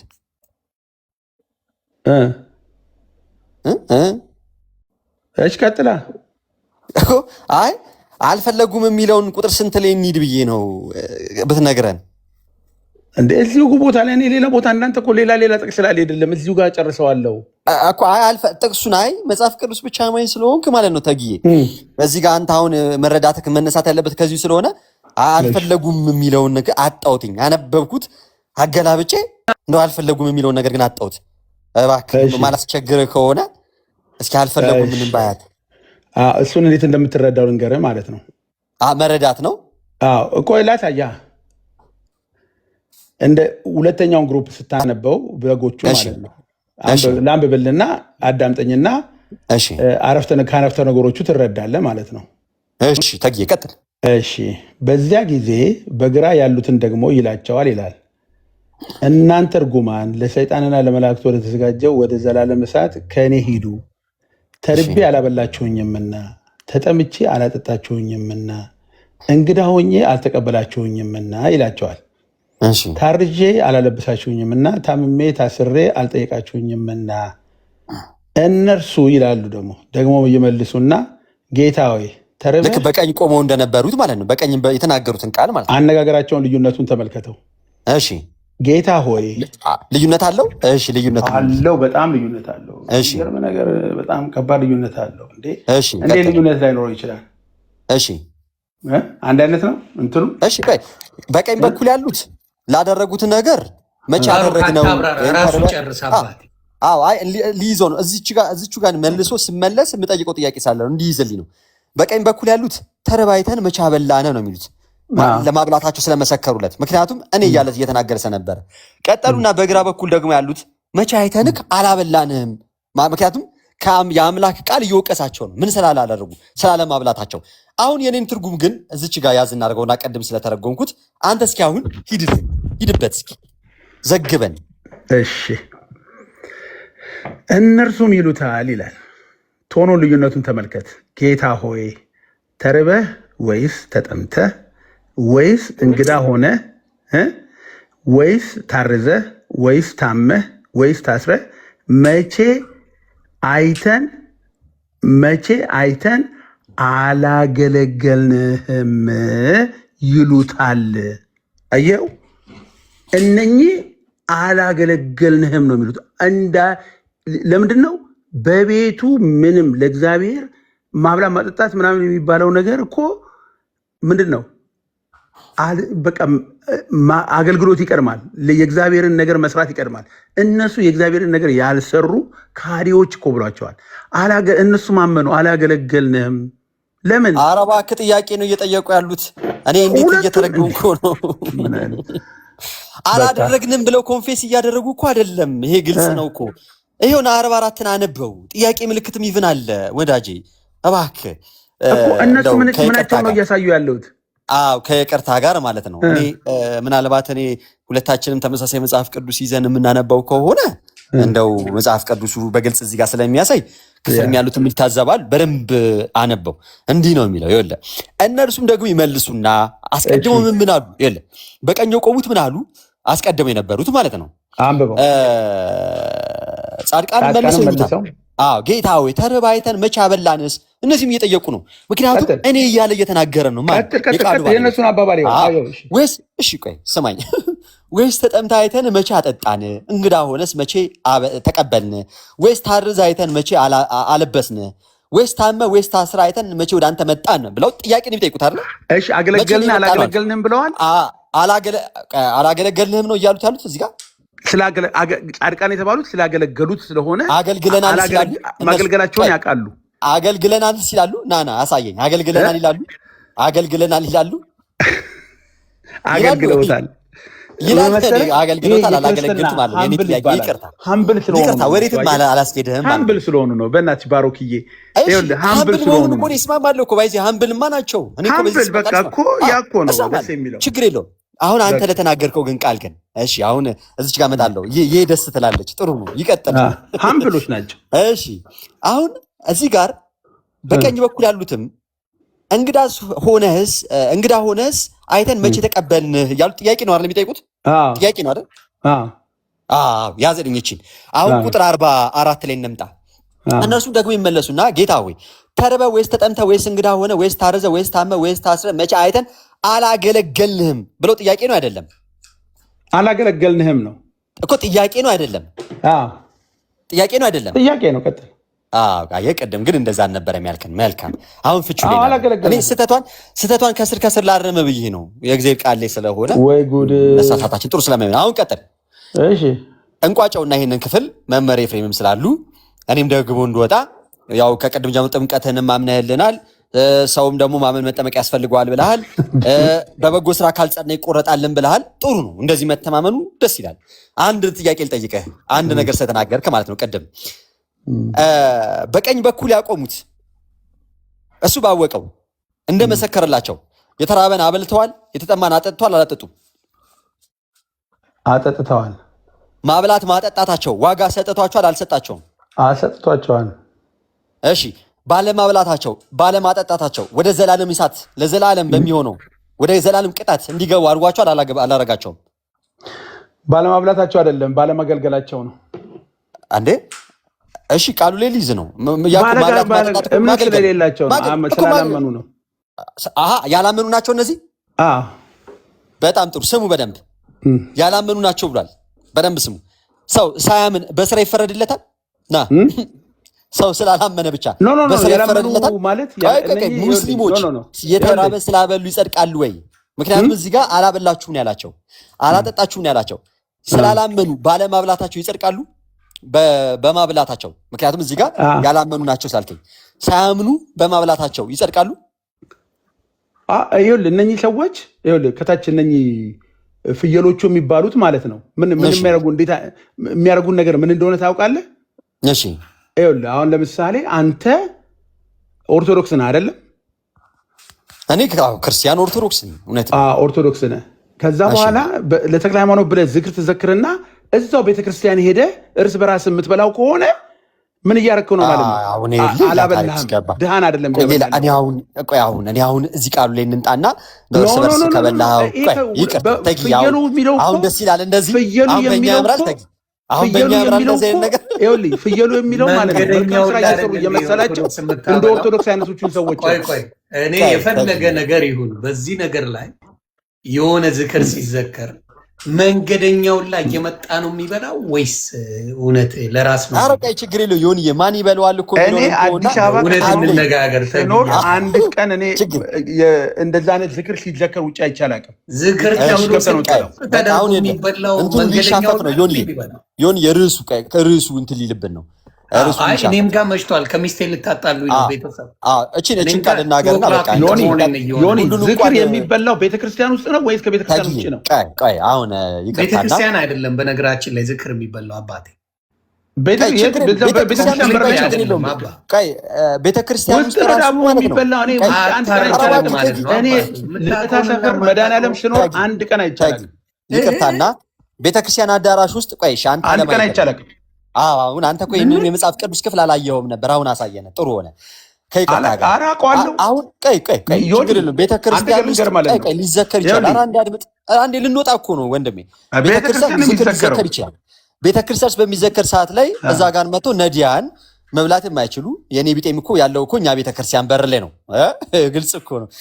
ቸርቾች ሌላ ቸርች ላይ አይደለም። ግልጽ ስለሆነ ነው። ማን ዋጋ እንደሚያሰጠው ያውቃል። እሱን እንተወውና እቺ እንድናገርና ያ ሁሉንም ስላመንክልኝ ከዚህ መነጋገራችን በሱማ ከመጣ ልንገር ማለት ነው። እኛ መጠለያ ነው የምንሰጣቸው። እንደናንተ ሜዳ ላይ በቤተክርስቲያን ደጅ ላይ እናስተኛቸው። ችግር የለውም። ፓስተር ዮናታን የስንቱን መጠለያ እንዳፈረሰ ወርድ ዲቪዥን ምናምን ቤት እያዘጋጀ ምናምን ወደ ሌላ ሄዱዋ መምህር ኤፍሬም ሌላ ጊዜ ሊገቡልኝ ደስ መምህር ኤፍሬም እዚህ ጋር እቺን ሀሳብ 5 ደቂቃ ምናምን ስጣቸውና ዮኒዬ ነገሮቹ ወደ ሌላ እየሄዱ ስለሆነ ወንጌሉ ገብቶናል እኮ ችግር ከዚህ ወዲህ እኮ ስለተማመናችሁ ባሮክ መጨመር አይገባል። አይገባም። ያመነው ነገር ላይ ምን እሰራለሁ? መምህር ኤፍሬምዬ እንኳን ደህና መጡ። እርሱ ያሉኛ ተናገረ ስለሆነ መጨመር አያስፈልገው። ግድ የለም። ሰላም ጤና ይስጥልን ብያለሁ። ወንድም ዮኒ፣ ወንድም ባሮክ፣ ተጊ ሰላሞት ይብዛ። ድምፅ የሁላችን ሰላም ይብዛ። የሚሰማችሁ እግዚአብሔር ቤተሰቦች እንደምን ሰነበታችሁ ብያለሁ። ሰላም ክርስቶስ ለሁላችን ይሁን። ውይይቱ በጣም ጥሩ ነው። አንዳንዴ ግን ይሄ ምንድን ነው የሚባለው አይኔን ግንባር ያርገው አይነት ዝም ብሎ ግግም ብሎ አንዴ ነጭ ነው ብያለሁ ቀይ ለመሆኑ በርካታ መረጃ ቢሰጡኝም ሐሳቤን አልለውጥም ማለት ግን ለእንደዚህ አይነት ውይይት የሚመጥን አይደለምና ያመነ የተጠመቀ ይድናል የሚለው ኃይለ ቃል ጌታ የተናገረው በቂ ነው። ማንም ፍጥረት ተነስቶ ሊጨምርበት አይችልም።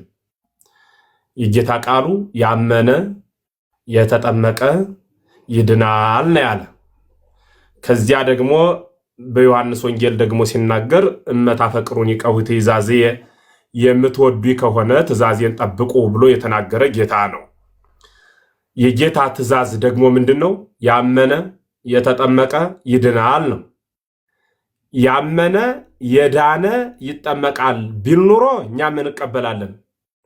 አይ ያመነ የተጠመቀ ይድናል እያለ ጌታ ገልብጡትና ያመነ የዳነ ይጠመቃል ብላችሁ መኑ ብላችሁ የምታስተምሩ ሰዎች ከየትኛው የመጽሐፍ ክፍል እንዳገኛችሁት ባናውቅም ሂደታችሁ ልክ ስላልሆነ ራሳችሁን ፈትሹ። መልእክቱ እሱ ነው። ረጅም ሰዓት ስለፈጃችሁበት ባሮኬ ቃለ ሕይወት ያሰማልን። ወንድሜም በትዕግስት ስለተወያየ እግዚአብሔር ያክብርህ፣ እውነተኛው መንገድ ይግለጽልህ። ይህን ነገር በማብራራት ጊዜ አልፈጅም። እሺ እኔ አንድ ጥያቄ እንዲያብራሩልኝ ይፈልጋለሁ። በዚህ መንገድ ላይ ቆይ አንድ ጊዜ ማቴዎስ 28:19 ላይ እና 20 እንግዲህ ሂዱና አሕዛብን ሁሉ በአብ በወልድ በመንፈስ ቅዱስ ስም እያጠመቃችሁ ያዘዝኋቸውንም ሁሉ እንዲጠብቁ እያስተማራችሁ ደቀ መዛሙርት አድርጓቸው የሚለውንና ማርቆስ 16:16ን አስታርቁልኝ። ምንም የተጣላ ነገር የለውም። የሚታረቅ ጠበኛ ነው። መጽሐፉ ተመሳሳይ ሐሳብ ነው ያለው። ጌታችን መድኃኒታችን ኢየሱስ ክርስቶስ የማቴዎስ ወንጌል መጨረሻው ክፍል ምዕራፍ 28 ተራ ቁጥር 19 እና 20 ጌታ ኢየሱስ ከዚህ በኋላ ሂዱ በአብ በወልድ በመንፈስ ቅዱስ ስም እያጠመቃችኋቸው ደቀ መዛሙርት ያድርጓቸው ብሎ የተናገረ ጌታ ነው። በአብ በወልድ በመንፈስ ቅዱስ ስም እንዲጠመቁ ትእዛዝ የሰጠ ባለቤቱ ነው ማለት ነው። እንደገና በማርቆስ ወንጌል 16:16 ላይ ደግሞ ዘአምነ ወዘተጠምቀ ይድህን፣ ያመነ የተጠመቀ ይድናል ብሎ የተናገረ ጌታ ነው። እዚህም እየተናገረ ያለ በአብ በወልድ በመንፈስ ቅዱስም እያጠመቃችኋቸው ማለቱ ያመኑትን እየተናገረ ነው። ከዚያ ደቀ መዛሙርቴ አድርጓቸው ማለት የክርስቶስ ደቀ መዝሙር ማለት ክርስቶስን የሚያገለግል ማለት ነው። የደቀ መዝሙር ግብሩ መከተል፣ ማገልገል፣ ቃሉን መፈጸም ስለሆነ ስለዚህ ምንም እዚያም ያለው ያመነ የተጠመቀ ይድናል አለ። ለማመን ትምህርቱን መስማት ነው። በሰሙት ትምህርት ደግሞ ማመን ነው። ካመኑ በኋላ መጠመቅ ነው። ከዚያም የተናገረው ይሄን ነው። ከዚህኛውም ደግሞ ምን አለ ደግሞ በአብ በወልድ በመንፈስ ቅዱስም እያጠመቃችኋቸው እነማንን? ያመኑትን። ከዚያስ ደቀ መዛሙርቴ ያድርጓቸዋል። ምን እያደረጋቸው? ያዘዝኋችሁንም ሁሉ ያዘዝኳችሁ ለሐዋርያት የተነገራቸው ያዘዝኳችሁንም ሁሉ አዳምጠኝ። ቆይ ሐዋርያትን ያዘዝኳቸውን ቆይ ያዳመጥክ አብሮ ይበላል እንጂ አብሮ አይወራም። ጌታ ሲናገር ያዘዝኳችሁን ሁሉ ያለ ምድርን በኪደተ እግሩ ሲቀድስ 33 ዓመት ሐዋርያትን ያስተማራቸው 3 ዓመት ከ3 ወር ነው ወንጌልን ብለን እንናገራለን። በዚያ ውስጥ ያዘዛቸው ትእዛዝ አለ። ያን ትእዛዝ እንዲጠብቁ እንዲፈጽሙ አድርጉ ቃሉ እሱ ነው። ስለዚህ ይህ ቃል ለሐዋርያት የነገራቸውን ሐዋርያት ደግሞ ለደቀ መዝሙሮቻቸው ወይም ለሚያስተምሩት ሕዝብ እንዲናገሩ ጌታ ቃል እየተናገረ ነው ማለት ነው። መልእክት እያስተላለፈ ነው። ስለዚህ በአብ በወልድ በመንፈስ ቅዱስም እያጠመቃችኋቸው ነው ያለ። ለምን? አስቀድሞ ያመነ የተጠመቀ ይድናል ብሎ ያስተማረ እርሱ ነው። እንደገና በዮሐንስ ወንጌል ምዕራፍ 3 ተራ ቁጥር 5 ላይም ባለቤቱ ራሱ እኔ የምፈልገው ያዘዝኋችሁንም ሁሉ እንዲጠብቁ ነው የሚለው እኮ እና ትእዛዙን አፍርሱ ብሏል። እንደ 16 እሺ ቆይ አንድ ትእዛዝ ልንገሮትና እሱን ይፈቱልኛል። አንድ ትእዛዝ ልንገሮትና ይፈቱልኛል። ገብቶሃል? ይሄኛው አልገባኝም። ማቴዎስ 23:6 ላይ በምሳም የከበሬታ ስፍራ በምኩራብ የከበሬታ ወንበር በገበያ ሰላምታንና መምህር ሆይ ተብለው እንዲጠሩ ይወዳሉ። እናንተ ግን መምህር ተብላችሁ አትጠሩ፣ መምህራችሁ አንድ ስለሆነ እናንተ ሁላችሁም ወንድማማች ናችሁ። አባታችሁ እርሱ አንዱ እርሱም የሰማዩ ነውና በምድር ላይ ማንም አባት ብላችሁ አትጠሩ። ማቴዎስ 23:6 ጀምሮ ሊቃችሁ እርሱ ክርስቶስ ነውና ሊቃውንት ተብላችሁ አትጠሩ። ከእናንተ የሚበልጥ አገልጋያችሁ ይሆናል። ራሱን ከፍ የሚያደርግ ሁሉ ይዋረዳል፣ ራሱን የሚያዋርድ ሁሉ ከፍ ይላል ይባላል። ስለዚህ እርስዎ መምህር ተብሎ እንዲጠሩ መጽሐፍ ቅዱስ ፈቅዶለታል። ኦኬ፣ አለቀ ጥምቀቱ ማለት ነው። ወይ ከእሳቸው በፊት ከጥምቀቱ ጋር የተያዘ ማለት ነው። ትእዛዝ አይደለም የክርስቶስ ትእዛዝ። በጣም ይቅርታ አንዴ መምህር አንተ ቤት እንጂ ሐዋርያ ነቢያት የእግዚአብሔር ሰው የምን ሰው ብሎ 30 ስም ያለው አንተ ቤት እንጂ አልተከለከለም። ነቢያት ተብሎ መጠራት መምህርና አባት ነው የተከለከለው። መምህር አባት ሊቅ ተብላችሁ አትጠሩ ነው። ጥምቀቱ ቀረና የእሳቸው መምህር መባል ነበረ። አረ ዋና ነገር እኮ ነው ይሄ እኮ ለኢትዮጵያ መምህር መባላቸው ነበረ። አንዴ ሚውት መምህር መባሉ ልክ አይደለም። ቀጥሉ አብራሩት በመምህር ጉዳይ ቆይ ጌታ ወይ ድረስ ሚውት አንዴ።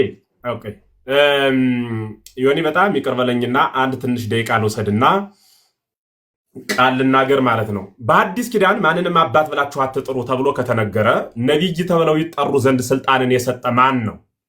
የትንቢተ ነቢያትስ ገደቡ ክርስቶስ እስኪወለድ አይደለምን? አንድ ሰው በሬ ቢጠፈው ወይም ዕቃ ቢጠፈው ለዚያ ዕቃ ጠቋሚ የሚፈልገው የጠፋውን ዕቃ እስኪያገኘው ድረስ ነው።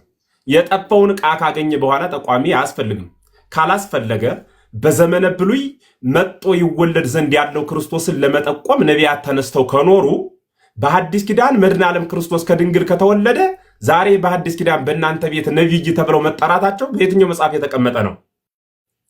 አንድ ቁጥር 2 በቤተ ክርስቲያን ሕግና ስርዓት አንተ ያነሳው ጌታችን መድኃኒታችን ኢየሱስ ክርስቶስ ያስተማረበት ዲበ መንበረ ሙሴ ነበሩ ለክሙ ጸሐፍቶ ፈሪሳውያን ማቴዎስ ወንጌል ምዕራፍ 23 ቁጥር 1 ወምዝ ነገሮሙ ጊዜ ኢየሱስ ለሕዝቡ ወላርዳይሁ ጌታ ኢየሱስ ክርስቶስ ለሕዝቡና ለደቀ መዛሙርቱ እንዲህ ብሎ ነገራቸው አለ። ቃሉ ሲጀምር ዲበ መንበረ ሙሴ ነበሩ ለክሙ ጸሐፍቶ ፈሪሳውያን፣ ጸሐፍትና ፈሪሳውያን ሙሴ ከነበረበት ወንበር ተቀምጠዋል አለ። ኩሎ ዘመሃሩክሙ ግበሩ ወዕቀቡ አለ። የሚያስተምሯችሁን ነገር ሁሉ ያዙ፣ ጠብቁ፣ ስሩ አለ። እነማን? ጸሐፍትና ፈሪሳውያን። ከማን ወንበር ተቀምጠዋል? ከሙሴ ወንበር። አድርግ አታድርግ እያለ ሕግ ከሚናገርበት ስርዓት ከሚሰራበት ወንበር ተቀምጠዋል። ኩሎ ዘመሃሩክሙ ግበሩ ወዕቀቡ አለ። የሚያስተምሯችሁን ነገር ሁሉ ያዙ፣ ጠብቁ፣ ስሩ ነው ያለ ጌታ። ቀጠለና ግን ወበከመ ምግባሮሙ ይትግበሩ አለ። እንደ ስራቸው ግን አትስሩ። ለምን ነው እንደ ስራቸው አትስሩ ያለ? እስመ እሙንቱ ዘይሚህሩ ለሰው ይገብሩ አለ። እነሱ ለሰው የሚያስተምሩትን አይሰሩምና፣ ስለማይሰሩ ቃሉን የሚናገሩ ወረኞች ስለሆኑ ቃሉን ስሟቸው፣ እንደ ስራቸው ግን አትስሩ። ወያሴክሙ ወለሰብ ዲበ መትከፍቱ፣ በሰው ትከሻ ሰው የማይችለው ሕግ ተብትበው ይጭናሉ። ወለሊ ውስተ እጅ ለክፍዎ በአጽዋዕቶሙ፣ እነርሱ ግን በጣታቸውስ እንኳን ሊነኩት አይወዱም ይላል ማቴዎስ ወንጌል ምዕራፍ 23 ቁጥር 1 ጀምሮ። እሱ እስካለው ድረስ ነው የምነግራቸው። በገበያ እንዲያ መባልን ይፈልጋሉ የተባሉ በዘመነ ብሉይ የነበሩ ክርስቶስን በማሳደድ የሚረኩ እለከርሶሙ ያመልኩ የተባሉ ሆዳቸው አምላካቸው የሆነ ክርስቶስንና መሰሎቹን ቅዱሳን ለመስቀል ለማሳደድ የተዘጋጁ ራሳቸውን ብቻ አስከብረው ከእግዚአብሔር ይልቅ በገበያ የከበሬታ ሰላም አትበሏቸው አለ። አየህ፣ ክርስቶስ ሰላምታን እየከለከለ ነው። ሰላም መባል ማለት ምን ማለት ነው?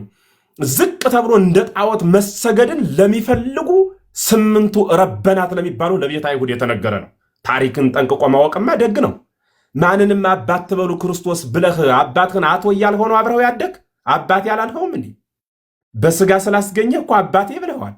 በሚሞት ስጋ የወለደ አባትህን አባቴ ስትለው ካደግ በማይሞት ነፍስ የምወልደውን እኔን መምህሩን መምህር ቢላይ ነውሩ የት ላይ ነው? በእኔ የሚያምን እኔ የምሰራውን ስራ ይሰራል፣ ከኔም አብልጦ ይሰራል ብሎ የተናገረ ክርስቶስ ነው። በእርሱ ስላመን እንደ እርሱ ወንጌላውያን ስለሆን እንኳን ስሙን አካሉን የሰጠ የማይሰስት አምላክ ነው። መልኬም እኮ ይገርምሃል የክርስቶስን ነው የሚመስለው። ያንተም የኔም እንኳን የቆመው የፈረሰውም ሰው መልኩ ክርስቶስን ነው የሚመስለው። አየህ፣ ክርስቶስን መስለን የተፈጠርን ሁላችን መልኩን ሳይሰስት የሰጠ አምላክ ስሙን ይነፍገናል ብሎ መናገር ነውር ነው፣ እብደትም ነው። ስለሆነም እግዚአብሔር መልኩንም ስሙንም ለትውልድ ሁሉ ሰጥቷል። ኧረ ምን መልኩን፣ ኧረ ምን ስሙን፣ ራሱን ቀራንዮ የሰጠን እኮ ክርስቶስ ነው።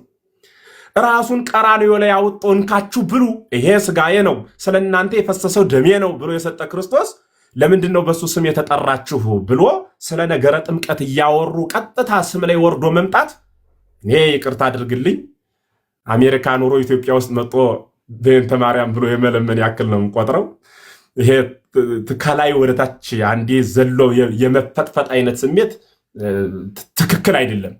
እየተወያየን ያለው ስለ ሰማያዊው ሀገር ነው፣ ስለ ሰማያዊው ድህነት ነው፣ ስለ ሰማያዊው ሕግ ነው።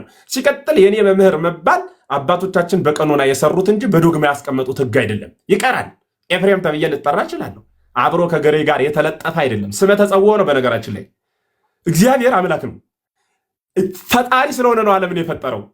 ፈጣሪ ያለው ዓለምን ስለፈጠረ ነው እንጂ ማለት ፈጣሪ ስለሆነ ነው እንጂ ዓለምን ስለፈጠረ አይደለም። ስለፈጠረ ፈጣሪ የተባለ አይደለም። ፈጣሪ ስለሆነ ነው የፈጠረ። ገብቶሃል ምስጢሩ? እኔ ግን መምህር የተባልኩት ስላስተማርሁ ነው። እስካላስተማርሁ መምህር አልባልም። እርሱ ግን ሳይፈጥር ፈጣሪ ነው። ለምን ካልከኝ የፈጠረን ፈጣሪ ስለሆነ ነው። አየህ፣ የባህሪ ስም የተጸውዖ ስም የሚባል አለ። እሱን በደንብ ማወቅ። የተጸውዖ ስሜ ኤፍሬም ነው። የባህሪ ስሜ ሰው ነው። የግብር ስሜ መምህር ነው። በግብሬ ካገለገሉ መምህር እባላለሁ። በግብሬ ካገለገሉ በባህሪ ከተጠራው ሰው እባላለሁ። በተጸውዖ በመጠሪያ ስሜ ከተጠራው ኤፍሬም እባላለሁ ማለት ነው። ስለዚህ ግንበኛ እንደ ማለት እኮ ነው። ግንበኛ ለምን ግንበኛ ትባላለህ ብለህ ሂደህ አትከለክለው። የግብር ስሙ እኮ ነው። አናጺው አናጺ እንለዋለን። የግብር ስም ስለሆነ የስራ ስም ስለሆነ ቄሴን ቄስ የምንለው የግብር ስሙ ነው። ቀሳ አገለገለ ስለሚል ግሱ ሲያገለግል ስናየው አገልጋይ ስለሆነ ቄሴን ቀሲስ እንለዋለን። ቀሳ አገለገለ ቀሲስ የሚል እዚያ የተገኘ ዘር ነው። ለስራው የወጣለት ስም ነው የቤተክርስቲያናችን ስም። መምህር ማለት መሐረ አስተማረ ነው። ይኸው እያስተማርሁ የለ 1400 ሰው የሚሰማኝ እኮ እያስተማርሁ ነው፣ እያበርሁ አይደለም። ስለዚህ እያስተማርሁ ስለሆነ ስራዬ አስተማሪ ተባሩ ማለት ነው። በግብር በስራ የወጣ ስም ነው። እሱን በደንብ መያዝ ይጠይቃል ማለት ነው። በደንብ መያዝ ይጠይቃል። ስለዚህ እያወራን ያለ ነው ጌታ ስላዘዘው ቃል ዘኢተወልደ ዳግም እማይ ወመንፈስ ቅዱስ ይክል በወያ ውስተ መንግስተ እግዚአብሔር ብሎ ጌታ ተናገረ ብዬ ነበር። ጥቅስ የጠቀስኩልህ ዮሐንስ ወንጌል ምዕራፍ 3 ቁጥር 5 ላይ ዳግመኛ ከውሃና ከመንፈስ ካልተወለዳችሁ በቀር ወደ እግዚአብሔር መንግስት ልትገቡ አትችሉም ብሎ ውሃን ውሃ ብሎ የጠራ እግዚአብሔር ነው። ያመነ የተጠመቀ ይድናል ብሎ የተናገረ እግዚአብሔር ነው። ስለሆነም በመጨረሻ ሐዋርያትንም ሲያሰናብት በአብ በወልድ በመንፈስ ቅዱስ ስም እያጠመቃችኋቸው የተማሩትን ያመኑትን ማለት ነው እያጠመቃችኋቸው ያዘዝኋችሁን ሁሉ እንዲጠብቁ እየተንከባከባችኋቸው እየተከታተላችኋቸው ደቀ መዛሙርቴ አድርጓቸው ብሎ የተናገረ ባለቤቱ ነው። ደቀ መዛሙርቴ አድርጓቸው ብሎ የተናገረ ባለቤቱ ነው። ደቀ መዝሙሩ መሆን ማለት በቤቱ መኖር፣ ህጉን መፈጸም፣ ትእዛዛቱን ሁሉ ማክበር ማለት ነው። እንደ ትእዛዙ መኖር። ከመዝ ግበሩ ወከመዝ ንበሩ ያለ እሱ ነው። እንደዚህ ስሩ እንደዚህም ኑሩ ያለ። ስለዚህ የምትወዱ ከሆነ ትእዛዜን ጠብቁ አለ። ስለምን ወደው ትእዛዙን እንጠብቃለን? ከትእዛዙ አንዱ ያመነ የተጠመቀ ይድናል ስላለን እናምናለን፣ እንጠመቃለን፣ እንድናለን። አይ ተሳስተሃል፣ እናምናለን፣ እንድናለን፣ እንጠመቃለን ግን አንለውም። ታምናለህ፣ ትጠመቃለህ፣ ትድናለህ ያለ እሱ ስለሆነ ትራባለህ፣ ትበላለህ፣ ትጠግባለህ ነው እንጂ ትራባለህ፣ ትጠግባለህ፣ ትበላለህ የሚባል የለም። የተራበ ይበላል፣ የበላ ይጠግባል፣ ያመነ ይጠመቃል፣ የተጠመቀም ይድናል ማለት ነው። እሱን መያዝ ይጠይቃል። እንዲያ ካልሆነ ኧረ ቆይ ማያን እንሟገትበት ከሆነ የዓለም ፖለቲካ እንጂ ሃይማኖት ስርዓት ሊሆን አይችልም። ዮኒያችን አንተም እንግዲህ አማናዊቷን ርስት ወደ ቀደመ ክብርህ ተመልሰህ በእውነት ያሞገስህ ክብሩ ይስፋ እናትና ልጁ የምትልበት ድምፅህ እንዲመለስ በጣም ትልቅ ምኞቴ ነው። እንዲሁ እየገባሁ አንዳንድ ሀሳቦችን ለመለዋወጥ ልመጣ አስብና በርካታ ጊዜው ስለማታውቀኝ ታች ላይ ሁኜ አታስገባኝም፣ ያው ዝም እላለሁ እና ለቀጣይ ፎሎ አድርግ። እኔም ይኸው ፎሎ አደርጋለሁ። መልስና ፎሎ አድርጋለሁ። በእውነት እንመላለሳለን። እንደዚህ አይነት ወንጌል ከሰማን ረጅም ጊዜ ሆኖኛል። እኔ እውነት ለመነጋገር አሜን ምናምን የሚባሉ ነገሮች እንጂ እውነት ነው እንደዚህ ጥርት ያለ ወንጌሎች መስማት ብዙ ሰው የሚናፍቀው ነገር ነው። እውነት ለመናገር ጥርት ያለ ወንጌል የማወላዳ ወንጌል ለመስማት በጣም ብዙ ሰዎች ፍላጎት አላቸውና እግዚአብሔር ያክብርልኝ። በእውነት ባሮኬ ነው ያስታወቀኝ። እኔ አላውቀውም ነበረ። መስማትን በጣም እወዳለሁ። እኔ ወንጌል በጣም ፈላጊ ነኝ። ብዙ ህዝብ ደግሞ የጠፋው ወንጌል ባለማወቁ እንደሆነ የሚታወቅ ነው እና ያስፈልገዋል። ሰው ደግሞ ያለው ሶሻል ሚዲያ ላይ ነው። በተለይ የኦርቶዶክስ አባቶች ወደዚህ መታችሁ ይህን የመሰለ ወንጌል ለዚህ ለጠፋው ትውልድ ብንማርበት ብዙ ነፍሳቶች ይድናሉ ብዬ አስባለሁ። በጣም ብዙ ነፍሳቶች። ስለዚህ ማጠቃለያ ላይ ጥያቄ መልሶች ይኖራሉ ብዬ አስባለሁ። ማጠቃለያ ላይ እሳቸው እንዳሉት ጥምቀት ትእዛዝ ነው። ጥምቀት ትእዛዝ ነው። አሁንም አልገባህም ማለት ነው ብለዋል እሳቸው። አልሰማህም? አንተ በፈለግከው ተወስደዋል አባቴ። ኖ ትምቀት ትእዛዝ ነው ብለዋል እኮ እሳቸው። እንደዛ ነው ያስተማሩን። እስቲ ባረክ የምትናገር ነው እንትን ይሄ ሚስ አንደርስታንድ ነው የምትሉት በዚህ ባለሙ ቋንቋ ገልብጦ መረዳት አይነት ነገር ነው። እርሶ ንገሩት አንዴ አፈርጥመውና እንኳን ስጋዬን ብሉ ደሜን ጠጡ እኮ ትእዛዝ ነው። የዘላለም ሕይወት ጥምቀትም ቅዱስ ቁርባንም ትእዛዝ ነው እኮ። ህይወት ይሰጣል ብለህ ታምናለህ ወይ ነው አሁን ሚስጥሩ? ሚስጥሩ እኮ ነው ያልገባህ አንተ። የዘላለም ሕይወት ይሰጣል። ይቅርታና በቃ ይሄ ጋር ተግባባን። የዘላለም ሕይወት ይሰጣል አልከኝ እንዴ? በደንብ ነው እንጂ የዘላለም ሕይወት ይሰጣል እንጂ ከተመኩ እና ይኸውልህ ዋናው እሱ አይደል እንዴ የምንቀበለው። ዮኒ ቶፒካችን የጀመርነው እኮ ጥምቀትና የጌታ እራት ትእዛዝ ነው ነው።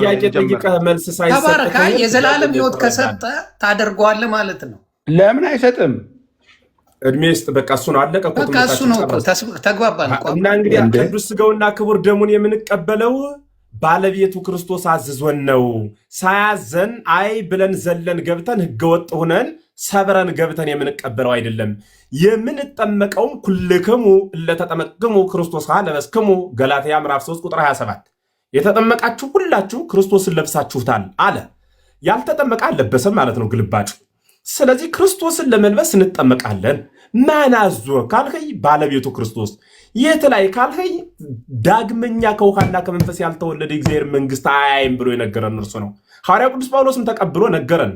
ባለቤቱ ክርስቶስም ራሱ ሲያስተምር ያመነ የተጠመቀ ይድናል ብሎ ነገረን። እነ ቅዱስ ጳውሎስም ሌሎቹም በዚህ መስመር ሲያልፉ አየናቸው። እኛም እንደ አባቶቻችን የአባቶቻችን ልጅ ነንና እነርሱን እንመስላለን። የምትጠመቁት ታዛችሁ ነው ወይ? አዎ። ያ ታዘን የምንጠመቀው ግን ህይወት የሚሰጥ ነው ማለት ነው። ህይወት የሚሰጥ ነው።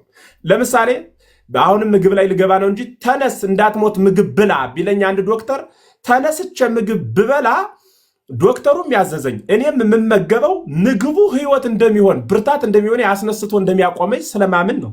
ትእዛዝ ብቻ ስለሆነ አይደለም አደርገው ህይወት ሁሉ ስለሚሆን ነው ምግቡ። አየህ፣ ጸበሉም ማለት ጥምቀቱም ህይወት ስለሚሆን እንጠመቃለን። ተጠመቁ ብቻ ስላለን አይደለም እንጠመቅ፣ መጠመቁ ህይወት ስለሚያሰጥ ነው ማለት ነው። ስለዚህ ይህንን ህይወት ያሰጣል ብለህ ካመን እርሱ በቂ ነው። ድግስን በተመለከተ እየተናገር ግብረ መልስ አልሰጥበት ላርፍ ነውና ድግስ ይደገሳል። ቤተክርስቲያን ዙሪያ ባሉት መጠለያ ቤቶች ሰፊ የሆነ የድግስ ስርዓት ይከወናል። ሲመጡ ዘበኛ አቆማ እንዳትመጣ በዚህ ግድም እንዳታልፍ ብላ የምትከለክል ቤተክርስቲያን የለችንም። ካለችም ያቺ ቤተክርስቲያን የሚመራት አካል ስርዓት መያዝ ማስተካከል መቻል አለበት። ይሄ ሁላችን የምናምንበት ነው። በቤተክርስቲያን ስርዓት ግን ዘጸማይ ምጽአቤ ብሎ የተጠማ ወደ እኔ ይምጣ የተራበ ወደ እኔ ይምጣ ብሎ የተናገረ ክርስቶስ ቤቱ የእርሱ ነውና የተራበ የተጠማ ሁሉ የተደገሰውን ድግስ መጥቶ ተሰብስቦ ይበላል።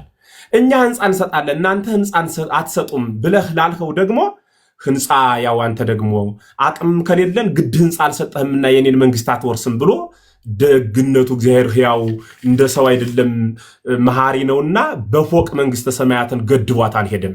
ስለሆነም ህንፃ ካለን እንሰጣለን፣ ከሌለን ደግሞ እንጀራ እናጎርሳለን። ስለዚህ እናንተ ህንፃ ስለምትሰጡ የእኛን እንጀራ ግን አትንቀፏት። እንጀራም ነፍስ ታቆያለች፣ እስከ ህንፃ ድረስ ታደርሳለች። ስለሆነም የአቅማችንን እንሰጣለን። ይህንን ደግሞ ያስተማረን ባለቤቱ እግዚአብሔር ነው። አላየሁም እንዴ 5 ዓሣና 2 እንጀራ አበርክቶ ሲቀልብ? ስለዚህ እሱ ለምን ምግብ ቀለብህ ብለን እንክሰሰው እንዴ? አንተ ድናኔን የሚቀልበን ክፉና ደግ እየተናገርን ወያወፅ ወያወርድ ዝናም ላይ ለሄራን ወእኩያን ዝናምን ባንተና በኔ በሌሎቹም ኃጣን ላይ የሚያወርደው የሚመግብ የሚጠብቅ ነፋስን ያለ ድምፅ የሚያስጉዘው ደመናትን መባረቅትን የሚያዛቸው ክርስቶስ አይደለም እንዴት? ይህንን የሚያደርግ እኮ ባለቤቱ እህል እያበቀለ የሚቀልበን መደገስን እኮ የተማርነው ከክርስቶስ ነው። ለአዳሚያን ሁሉ ድግስ ደግሶ የሰጠ እርሱ ነው። እኛም ደግሞ ከኛ ዝቅ ላሉት እየደገስን ያቅማችንን እንሰጣለን።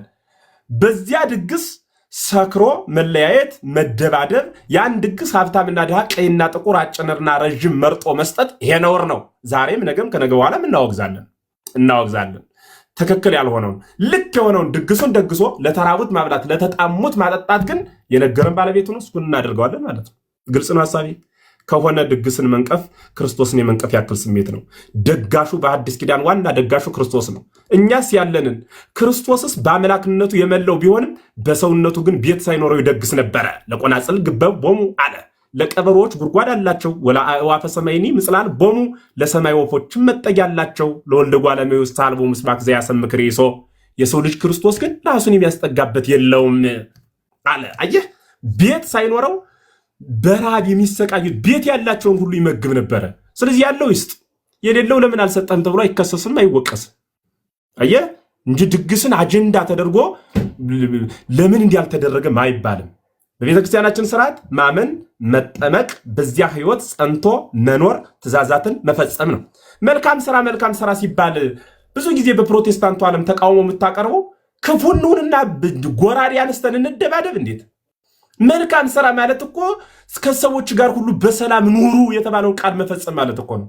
ለተራበ ማብላት፣ ለተጠማ ማጠጣት ማለት እኮ ነው መልካም ስራ ማለት።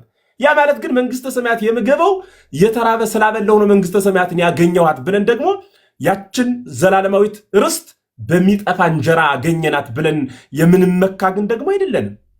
ያዘዘንን ትእዛዝ ግን በቸርነት በርህራሄ መኖር ማለት ነው። ስራ የሚባለው እሱ ነው። ይህንን በደንብ አስምሮ መያዝና ማየትን ይጠይቃል።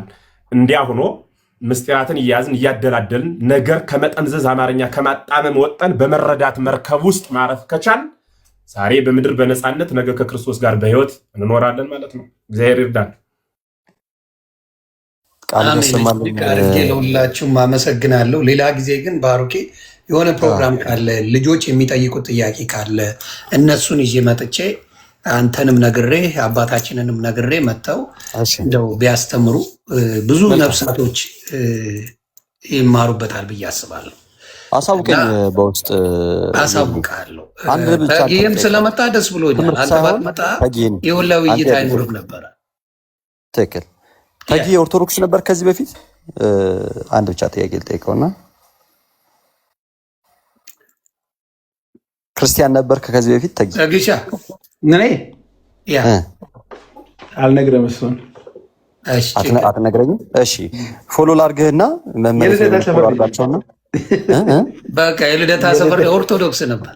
የዛሬ ላድርገው ፎሎ ላድርግህና ይኸው ፎሎ አድርጌሃለሁ። ፎሎ መልስ መምህር ኤፍሬምንም ፎሎ አድርጋቸውና ጥሩ መረዳትም አለ። ያው ወደ መጨረሻ ላይ ቢሆን ጥሩ ነገር እንትን እያልክ ስለነበር ወደ መጨረሻ ላይ ወደ መልካም ነገር መጣ።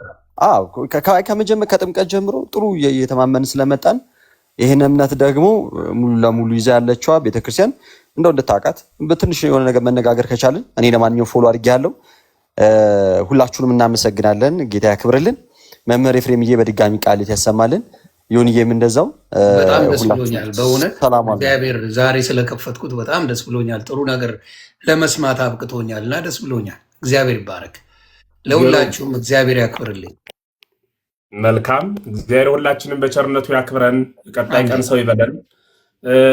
ወኩሎ አመክሩ ወሰናየ ንስኡ ነው ያለው ሐዋርያ ቅዱስ ጳውሎስ። ሁሉን መመርመር የተሻለውን መያዝ ጀግንነት ነውና ሁሉን መመርመር፣ ሁሉን በደንብ ማየት፣ ማንበብ፣ መረዳት፣ ከዚያ ደግሞ የሚበልጠውን መወሰን፣ የወሰኑበትን መያዝ፣ በዚያ መጽናት ሰው ለሆነ ሁሉ የተሰጠ ነውና እንደ ሰው ተፈጥረን እንደ እንስሳ ወድቀን ተጥለን እንዳንቀር ሁላችንም የማስተዋልና ከባለቤቱ ጋር ጸንቶ የመኖር አባዜ እንድንላበስ አደራ ለማለት ወዳለሁ። ተጊ እንግዲህ ሀሳቤንም ስለተረዳኸኝ፣ ባሮኬም ጋር በፍቅር ስለተወያያችሁ፣ ዮኒም ደግሞ የሁሉንም ሰው ድምፅ ተቀብለህ ቁጭ ብለህ ረዥም ሰዓትህን ገለህ በዚህ ልክ ሀሳብ ሰው እንዲለግስ በነፃነት ቤትህን ስላመቻቸን እናመሰግናለን። ሌላም ጊዜ በደንብ እንወያያለን። ፕሮቴስታንታዊ ኦርቶዶክስን ሊነቅፍበት የሚችል ምክንያት ያለው በጽሁፍ የተደገፈ ማንኛውንም ጥያቄ በየትኛውም አይነት ቤት ለመጠየቅ ለመወያየት ዝግጁ ነኝ። ባለፈም ለነትዝታው አቅርበን ነበር፣ በዚያው ቀርተውብን ነው እንጂ መምህራኑን የምንፈልግ ስላሉ መተን ነበር። አሁንም በየትኛውም አይነት ሰዓት ማለት ነው፣ በየትኛውም አይነት ሰዓት እንደዚያ ነው። ሰላማችሁ ይብዛልኝ። ተባረኩልኝ ሁላችሁም። እኔ ጋር ስለመሸ ነው ኔኪሻ ሌላ ጊዜ አስገብቼ በደንብ እንወያያለን። አባቴ አሁን ልተኛ ስለሆነ ነው። ሰላማችሁ ብዝት ይበል። ተባረኩ። በጣም ደስ ብሎኛል። እኔ እውነቴን ነው ምለው፣ ሌሎቻችሁም እንደዚሁ። ምንድን ነው ያሰብኩት መማር፣ እውነቴን ነው። አንዳንዴ ስሜታዊ እንሆናለን። እኔ በተለይ የሆነ ችግር አለብኝ። ችግሬ ምንድን ነው? አንዳንዴ ስሜቴ ይበልጣል ከፍላጎቴ። ግን ይሄ ነገር ለእኔ በጣም እየጠቀመኝ ነው። በጣም ብዙ ጥቅም አግኝቼበታለሁ። ብዙ ነገሮችን እንድረዳ፣ እንዳይ፣ እንዳገናዝብ፣ እንድጠይቅ ያደርገኛል። ያ ደግሞ ጠቅሞኛል። መጽሐፍ ቅዱስን እግዚአብሔር በሚያውቀው እኔ መዝሙረ ያሬድን ለመነጋገር በፍላጎት ያነበብኩት በእልህ ያነበብኩት። ግን ስታነበው ምን ይሆናል? መልካሙን ነገር ውስጥ ብሩህ ከሆነ ውስጥ ብርሃን ካለው እውነትን ፍለጋ እንጂ ለሌላ ነገር እንዳልሆነ ከሆነ እግዚአብሔር አምላክ ይከፍተዋል፣ ውስጥ ይከፍተዋል። በጥላቻ ብዙ ነገር ተናግሬ ነበር፣ አላቀውም። ጌታ ኢየሱስ ምስክሬ ነው የምላቸው፣ አላቀውም። ብዙ ነገር ያልኩትን አሁን ነው ትዝ የሚለኝ። ቪዲዮ ሲፖሰት ምናምን ምናምን አየዋለሁ። እኔ ነበርኩ እንዴ ላለው ራሴ ይህን ነገር ሁላ ምለው እኔ ነኝ። ምክንያቱም አንዳንዴ አልኩ የሆነ መንፈስ ይነዳሃል። ምክንያቱም በእነሱ ኖርማል ነው። እዛ ውስጥ ሆነ በምትናገርበት ሰዓት ምንም አታውቀው፣ ምንም አታውቀውም። እዛ ውስጥ ሆነ እዛ ውስጥ ተዘፍቀ ትክክለኛ ነገር መስሎ በኃይል የምትናገረው ንግግር ቀላል አይደለም፣ ቀላል አይደለም። በተለይ ከትምህርቱ ትልቁ ትምህርት የፍቅር ትምህርት መሆን ነበረበት፣ የጥላቻ መሆን አልነበረበትም። ክርስትና ፍቅር ነው። እኔ ጋር ስናወራ ተጊሻ ጋር ምንም ጸብ አልነበረንም። ባሩኬ ሲመጣ መንፈሳቸው ይቀየራል። ካያቸው የፕሮቴስታንት ወንድሞቼ ደምነት የኦርቶዶክስ ልጆች ሲገቡ መንፈሳቸው ይቀየራል። አስተውላችኋል? ይህን ነገር ጌታ ኢየሱስ ምስክሬ ነው። ማንኛውም የኦርቶዶክስ ልጆች እንትን ያውቃሉ የሚባሉት መጽሐፍ ቅዱስን የተረዱ ናቸው ብለው የሚያውቁ ሰዎች ልክ ሲገቡ መንፈሳቸው ይቀየራል። አስተውሉ። ካያችሁ እኔ ስለማስተውሉ ብድግ ይሉና ማለት ነው መንፈሳቸው ተቀይሮ ቁጭ ነው የሚለው። ዳይሬክትሊ ወደ ጸብ ይወስዱታል ንግግሩን። ዋናው ክርስቶስን ተከታይ ነን። የክርስቶስ ተከታይ በፍቅር ነው የምናምነው። ግራን ሲመጣ ቀኝህን ስጥ የሚባል ወንጌል ይዘው ጓ የሚሉት ስድብ ይህ ምናምን ተራ ነገር የሚናገሩት እነሱ ሆነው ቁጭ፣ ኦርቶዶክሶች ተረጋግተው ቁጭ። ይሄን እውነት ታዘቡልኝ። ፕሮቴስታንት ወንድሞችና እህቶቼ ታዘቡልኝ። በጣም የሚበሳጩት የኦርቶዶክስ ልጆች ልክ እኔ ቤት ላይ ሲገቡና አንድ ቃል መተንፈስ ሲጀምሩ እና ይሄ ነገር መስተካከል አለበት።